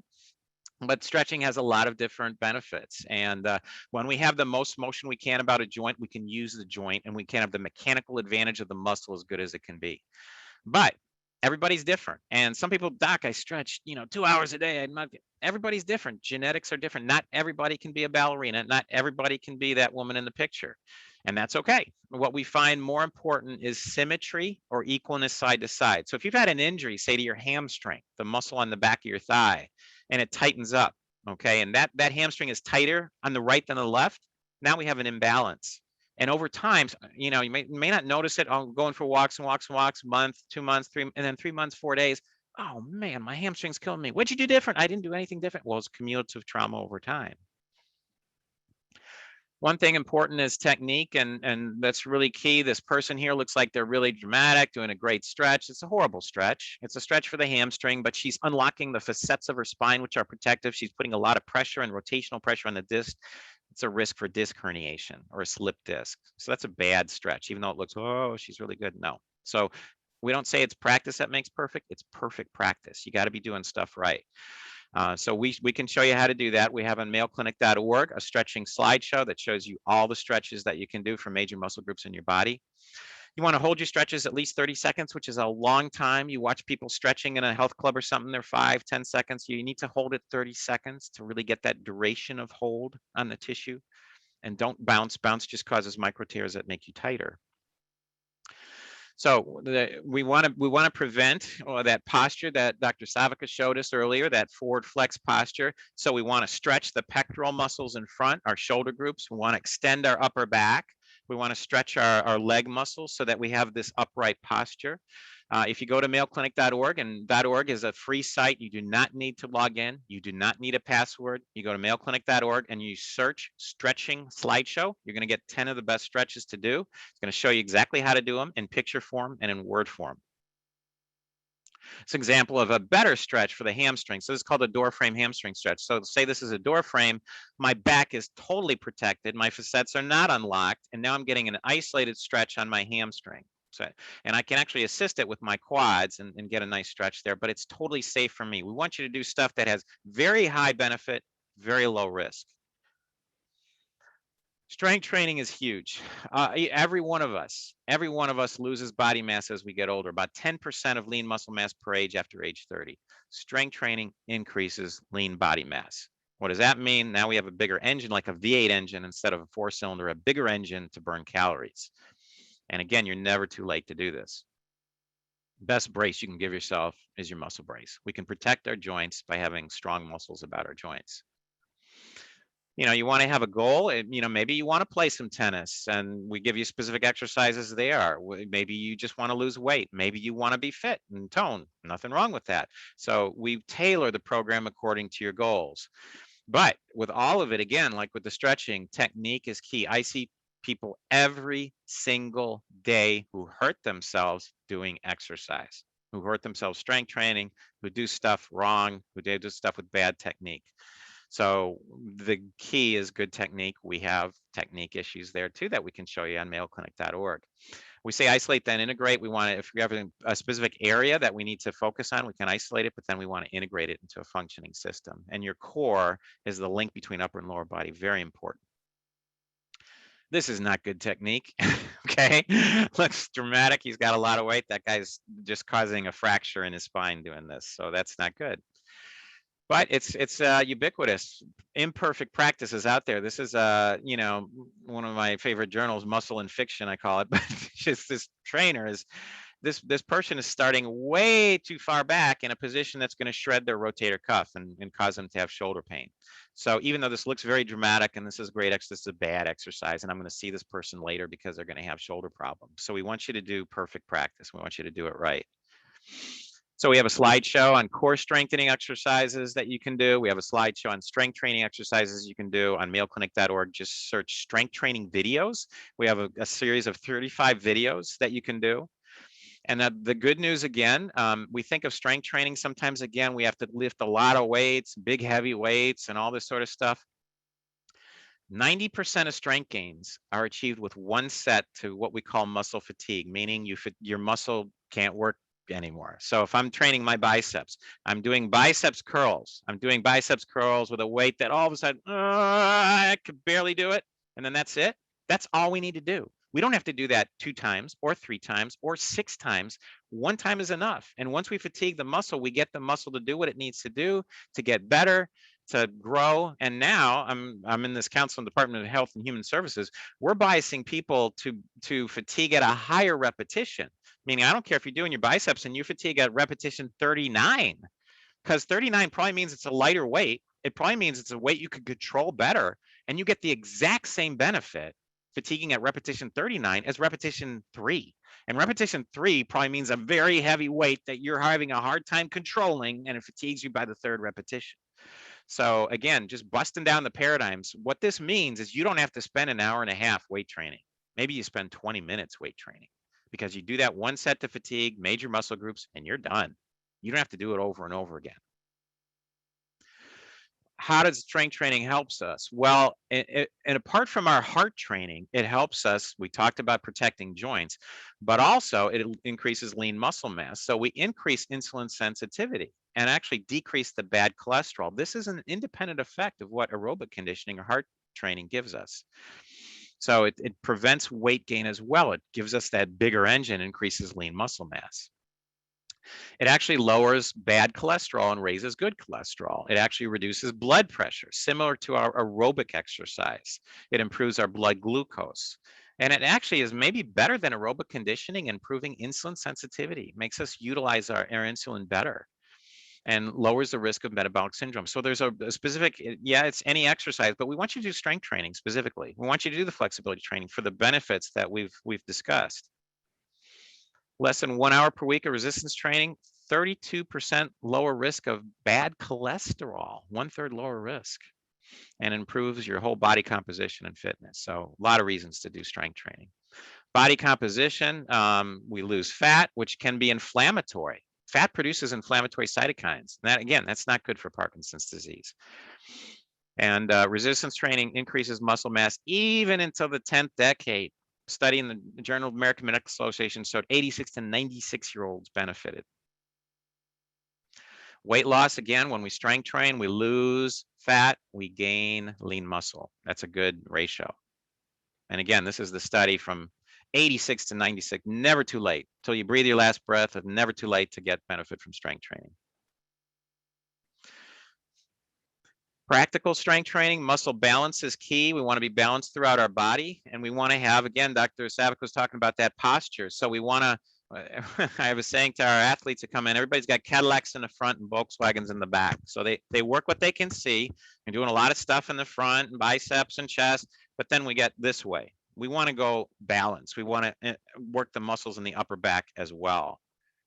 So again, mayoclinic.org, free, no password. Just search, strength training videos, and you'll get a whole section, 35 videos using just your body weight. Doc, I don't belong to the health club. Doesn't matter. You can use your body weight. Doc, I don't like free weights. Doesn't matter. You can use tubing, resistance tubing. We show you how. So we show you how with your body weight only, with tubing, with free weights, and with machines, all those 35 videos. We also have a book called Fitness for Everybody. It's applicable for everybody, and that's on Mayo Publications. You can get that.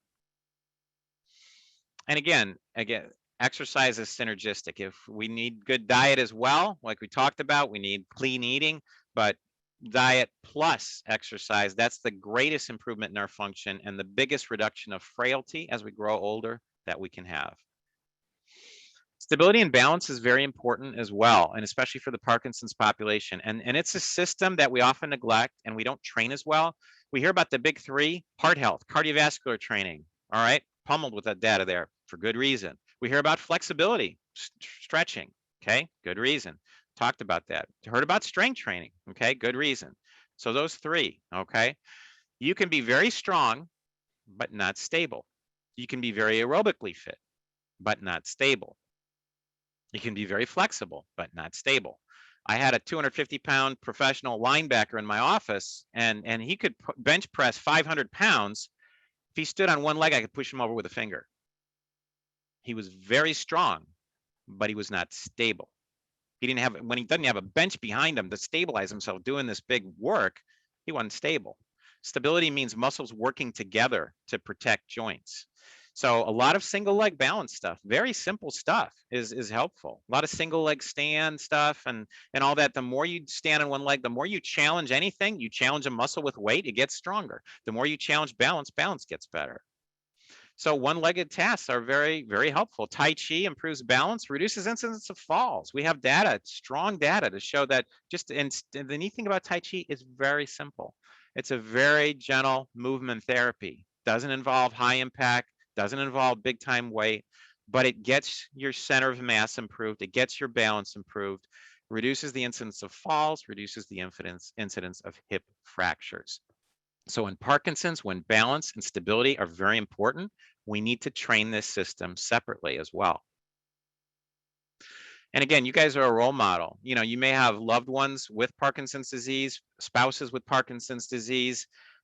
You're all role models. These are our kids, and you kind of see it's the same place in Rocky Mountain National Park. These are when they were 3 years old, and here they're a little older, because this is what we did. We just did stuff with them. We didn't force them to do stuff. We didn't, you gotta climb. No, we just did stuff as a family. We went hiking, we did stuff, and now that's part of their life. So our girls now are in their 20s, and they can't not do activity because it's just part of who they are. So, it's 90% caught, 10% taught. You can tell your kids about honesty, and the phone rings and you say, tell them I'm not home. What does that say about honesty? You can say to people around you, hey, I heard this great lecture on exercise, and here's what we should do, and you should do this. We don't do it, they're not going to do it. So we need to be role models. And this is an amazing study of about 17,000 women and their 24,000 kids, okay, in Denmark.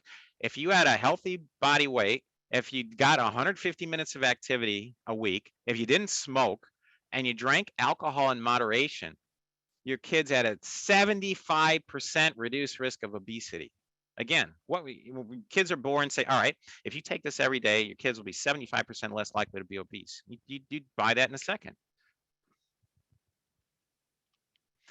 Well, it's a journey, not a destination, fitness. And again, this is just, it's powerful, it's basic, it's simple, it's not magic. We don't see a lot of formulas with this, but it works. And evidence base shows it works tremendously. This is that guy I was telling you about. He was 250 pounds, he lost 250 pounds. He came into my office, he had type 2 diabetes, he had some heart disease. He said he had to use a walker to walk because he couldn't walk without a walker. And he said, I'm done, doc. I said, no, you're not. You can change this. No, I can't, doc. Back and forth, back and forth, back and forth. Finally, he agrees to start therapy. He was walking with his walker about 30 seconds, had a therapist work with him. Then it was 60 seconds. Then it was 90 seconds. Then it was 3 minutes. Then it was 8 minutes. Then he didn't need his walker. So this is a year and a half later. He lost 250 pounds. Changed his life. He actually now works in high mountain altitude rescue in Europe. He's from northern Minnesota. And he came in, he said, doc, he said, you take a picture of me. He said, because I didn't do anything fancy. He said, I didn't join a health club, fancy health club. He said, I didn't do a fad diet. He said, I just did what you told me. He said, I moved and I ate less. So, and not to say that's easy by any means, but this is the effect that slow and steady wins the race. You can do this. So incorporating this is the best medicine out there that we can have. First line treatment for Parkinson's disease is physical activity. So I thank you very much and happy to answer any questions that you may have. Wow, I am blown away. This has been an amazing morning, and we've gotten so many compliments of just the amount of information from our experts this morning. So I'm so pleased to have everyone. So Dr. Savica and Dr. Savica and Klassen are joining us for Q&A. Dr. Laskowski, I have a first question for you. Thinking about the motivation it takes to get exercising, have you noticed any changes with COVID and the pandemic and how to handle that? That is an excellent question, Erin. You know, it can go both ways. I think sometimes the kind of enforced sedentary people are actually doing stuff at home that they didn't do before. They're doing stuff with their family. They're playing simple stuff. And that thing of, again, playing tag with your kids, you know, just running around, doing stuff, any kind of movement, playing in the backyard. That's all good stuff. So we've seen some tendencies to go that direction, but we've also, you probably heard of the quarantine 15. So we've also seen people become more sedentary, and people who are used to going somewhere to do something and going to a health club don't have strategies in themselves, you know, that's led the other direction. But I think it's so important to, when I was on the President's Council on Physical Fitness and Sports, one of my emphasis was families, because I think it's so important to weave that in to, so our family, instead of, when we eat dinner, instead of sitting around the dinner table talking, we go out and walk. So we're walking around the neighborhood, talking about the day, but we're walking while we're doing it. So if you weave it into what you do, you don't have to think about it, or you don't have to go somewhere to do it, or whatever. You know, we bike together, we hike together, we ski together, we, you know, whatever. And again, this doesn't have to be intense. It doesn't have to be magic. Sometimes I think we can demotivate people because they see these numbers, 150 minutes. Oh, you know, and they'll do the 30 minutes, and they'll try and do it hard, and they get really sore. And then they say, oh, I'm done, doc. I can't do this. This is too much. So starting slow is key. Like that example with the guy, you know, I don't care, a minute, 30 seconds, whatever. And, you know, take the whole thing, park the car further away, take the stairs. The more you accumulate throughout the day, the better. Then if we can tell that to our people too, that, hey, you don't have to run a marathon to be fit. You don't have to do that to be, just move. Movement is medicine, motion is lotion, anything counts. So if with that message, I think, oh, really? Oh, you know, I can't tell, I don't have to do that. So if we can kind of get them the simplest, most enticing way to get them moving, and again, that may look different depending on what your family looks like and what you do and what you like to do. But those are the keys, I think. Well, I love like just the practical strategies of everyday life. Like if you're running to the grocery store, park farther back. Like that's something that you could implement more often.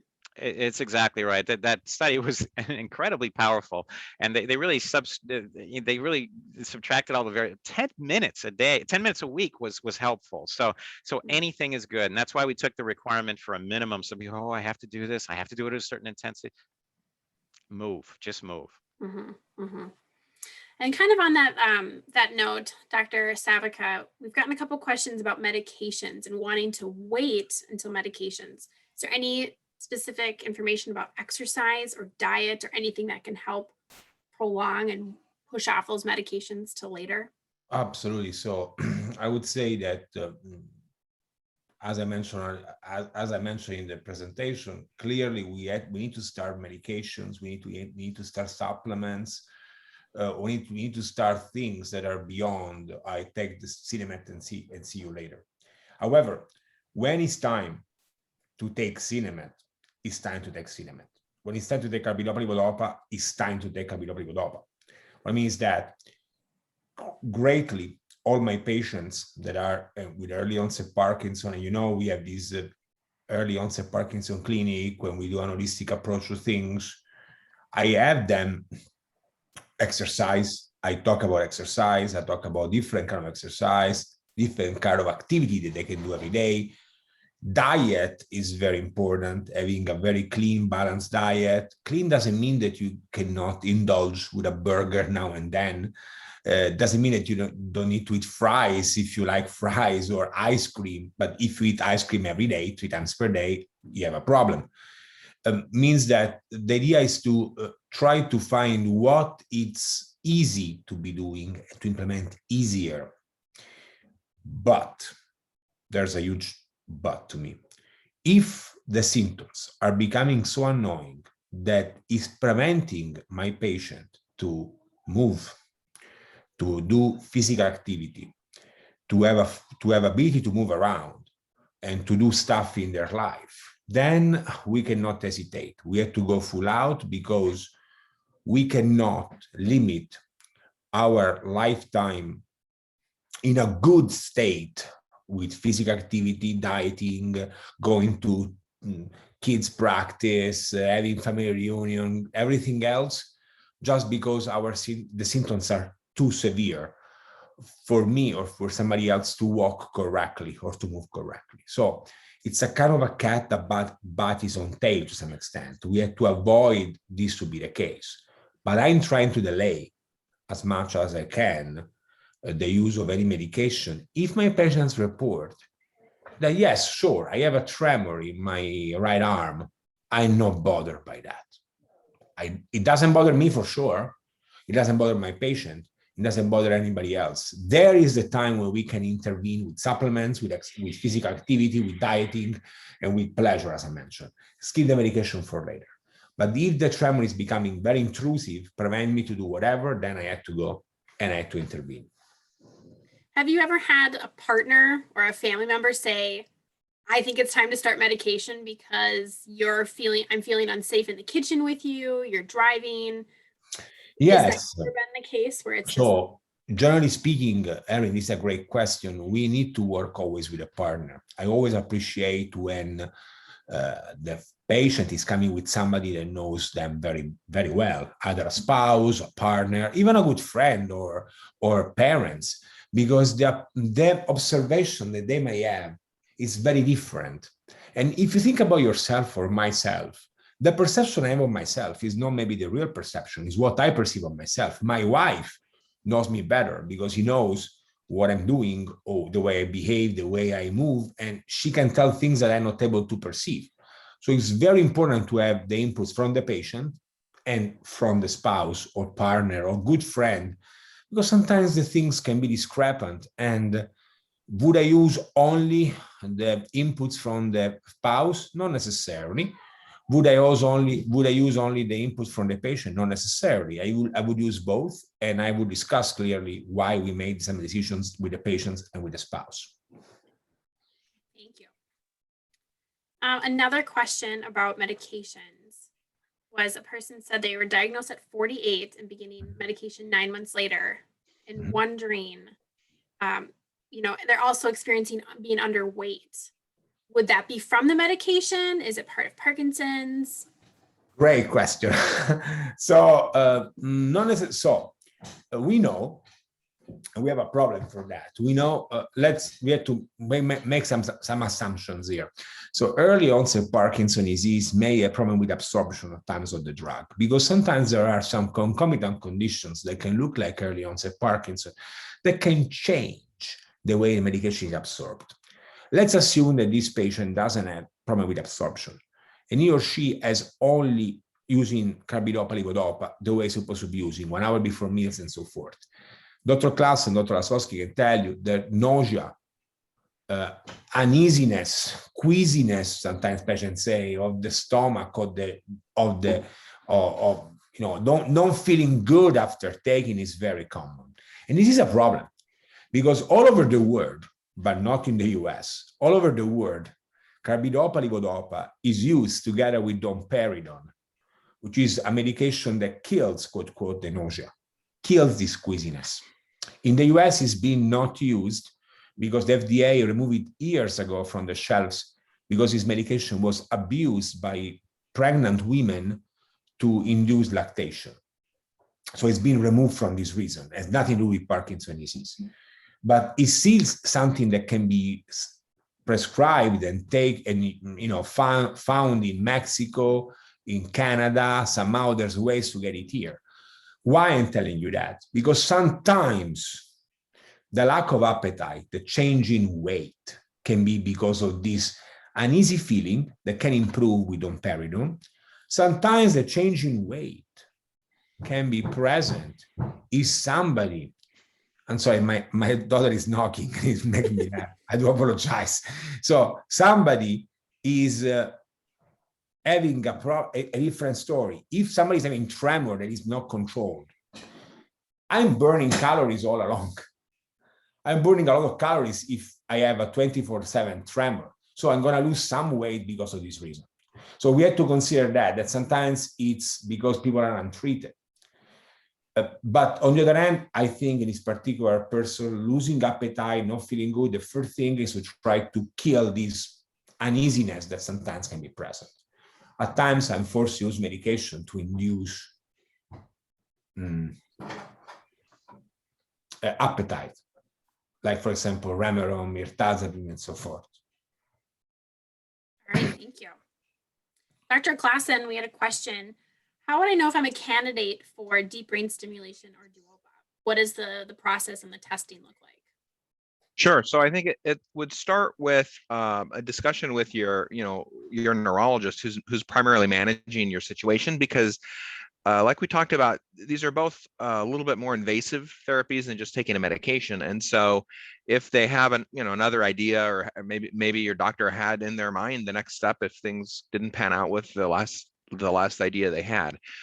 So it's really, once the medication options are sort of have been tried, you don't have to try every medicine. You don't have to try every combination of medicine. Some people taking a medicine every 3 hours even is not very reasonable for their lifestyle. So it's not that you have to really push the envelope as far as it possibly could go. But I think you need to talk to your doctor about, realistically, is there some other option with oral medications? And if there's not, then it's at that point that I think that you need to kind of think about the next steps. And your doctor can, it depends on who your neurologist is and where they're at, but can refer you to a center that does these therapies if they themselves aren't plugged into a center like that. And how it would work at Mayo or most other centers would be that you'd visit the team. You would have a little bit of workup. So we have some testing.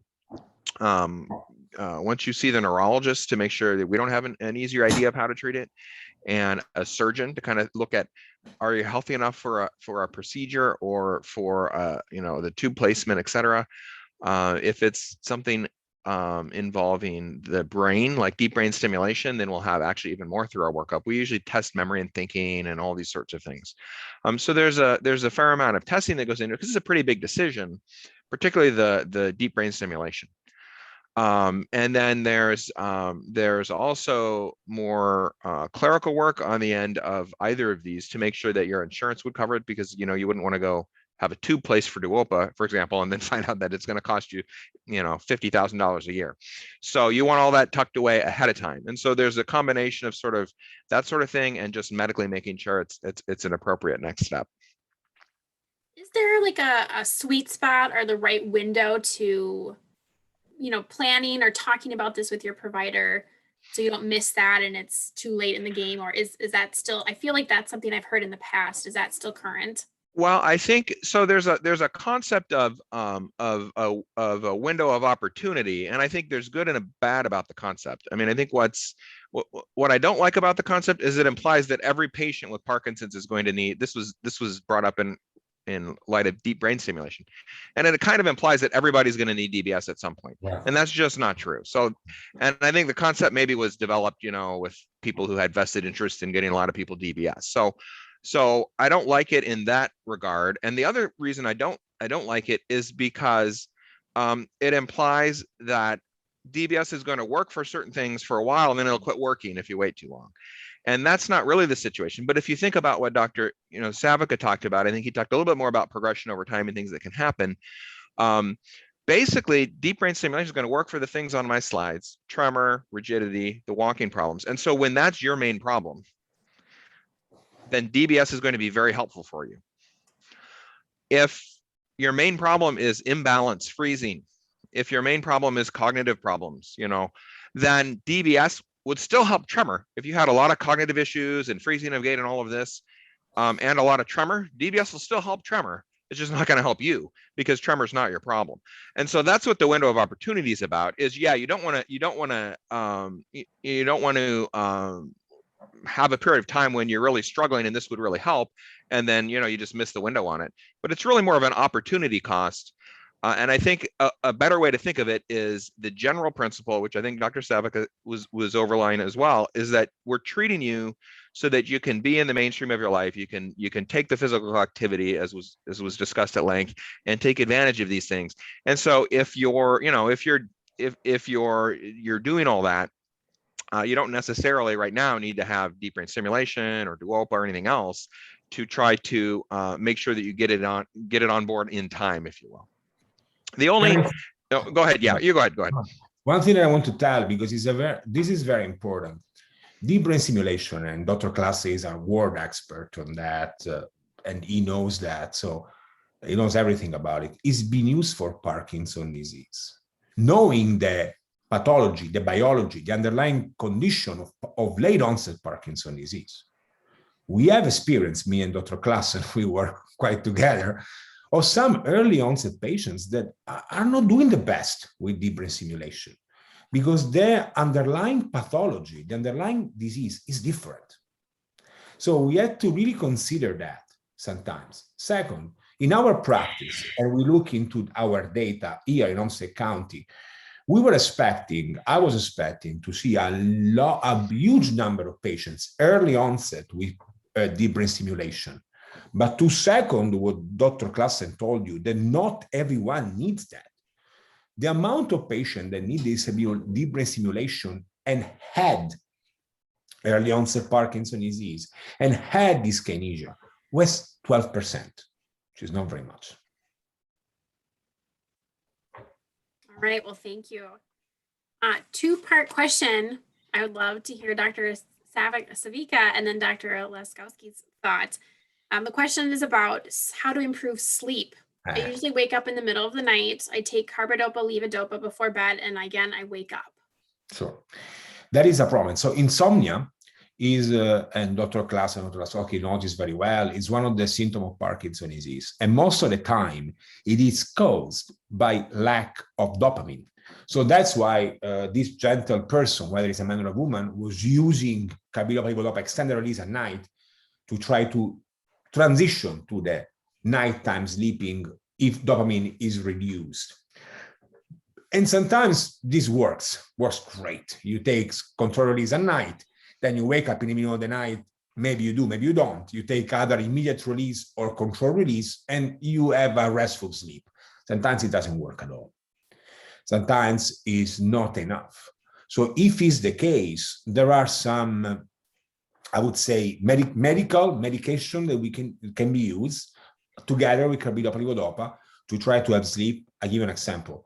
I talked before about mirtazapine for gain weight, but it can be used also for sleeping. Sometimes clonazepam can be considered at night. Depends on what is the problem of sleep, but also recommend changing sleep hygiene, including, Dr. Laskowski can tell us, exercising too late at night is not a good idea, for example.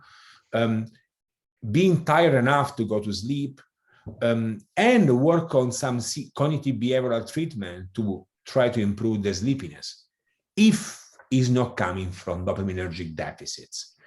If it's coming from a dopaminergic deficits, we need to make a better job in optimizing the nighttime treatment for this gentleman or gentle lady with the current levodopa in order to try to improve the transition to the sleep cycle, I would say.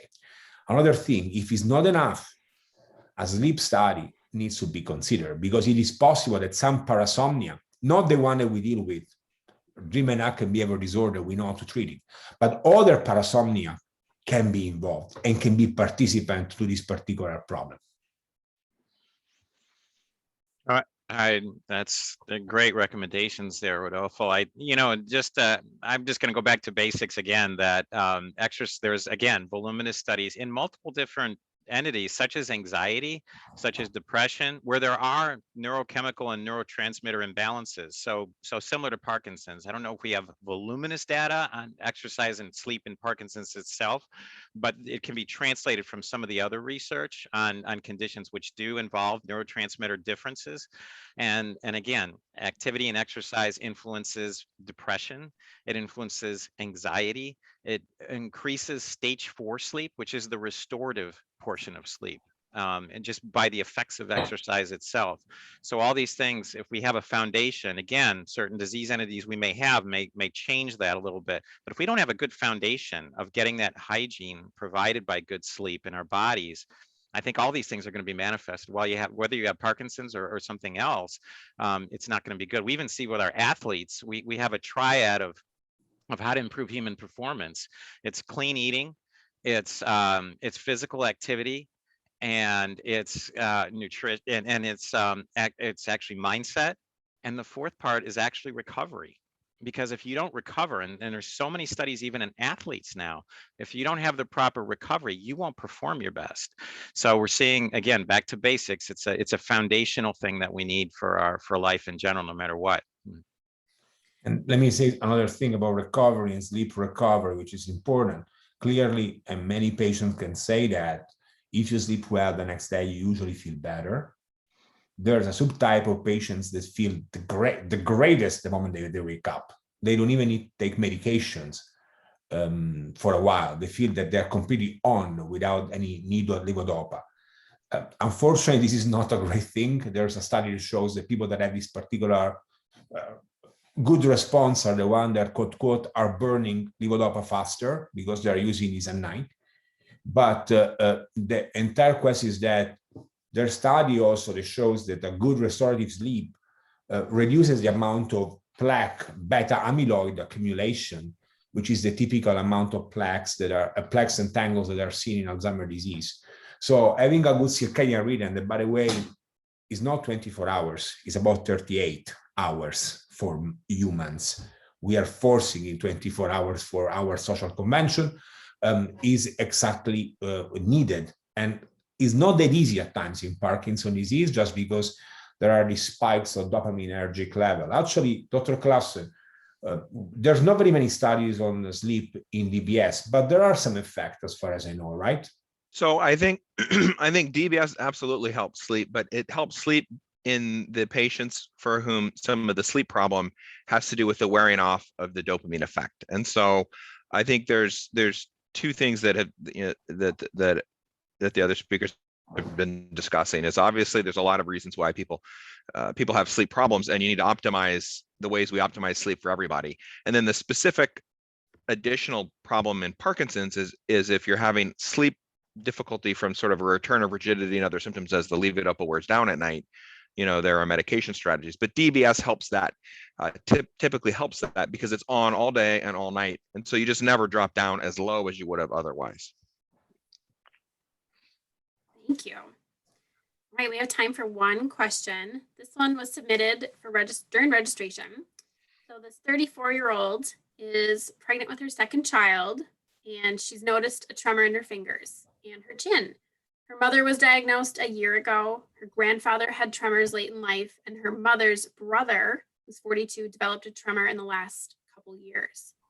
Do you recommend genetic testing to see if there's any genetic family traits related to Parkinson's? I recommend start with knowing exactly what kind of tremor we are talking about.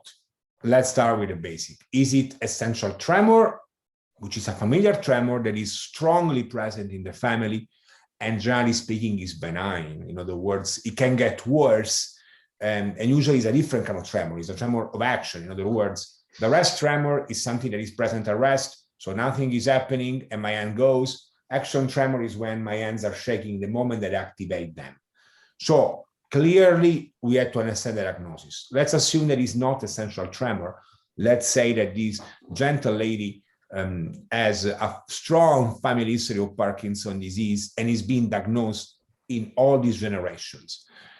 There are some problems. Clearly, it wouldn't be a bad idea to be tested with a commercially available genes, the one I was mentioning before, because those are usually the most common genes found in familiar Parkinson's disease. However, remember, as Dr. Laskowski said as well, your genes are not your destiny. Your genes are providing some sort of starting point, but environment has a major role. There's just a study came out 1 year ago, showed twins, homozygotic twins grew up in different places. They only share 20% of their mitochondrial genes, and the risk of Parkinson's is completely different. twins in different places. So it's a big situation. Twin set shows the same kind of genetic background, allegedly. In this particular gentle dedication, there's another problem that I don't have answer for now. She's pregnant.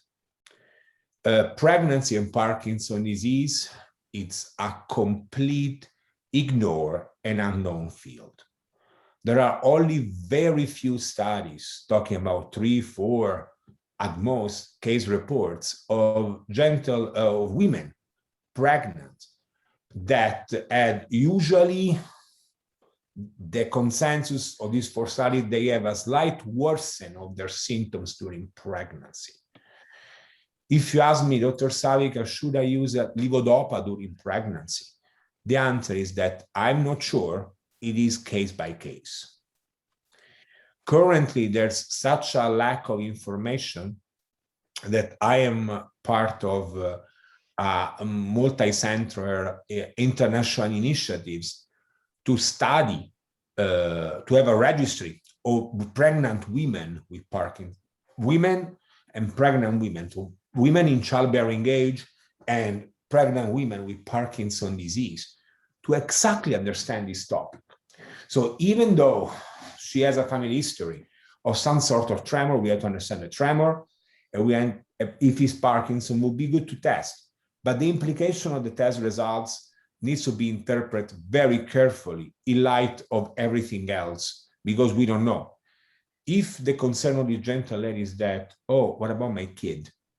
He or she would have Parkinson's disease. The answer is that, sure, there's an increased risk. If you have a blood-related family members, your risk of having Parkinson's disease is double. But the lifetime risk of having Parkinson's disease is about 1 to 2% and goes to about 3 to 4%. Whereas the lifetime risk of having cardiovascular diseases is 20%. The lifetime risk of having dementia is about 15%. So it's still a small risk. As I mentioned, protective risk factors is what we don't understand.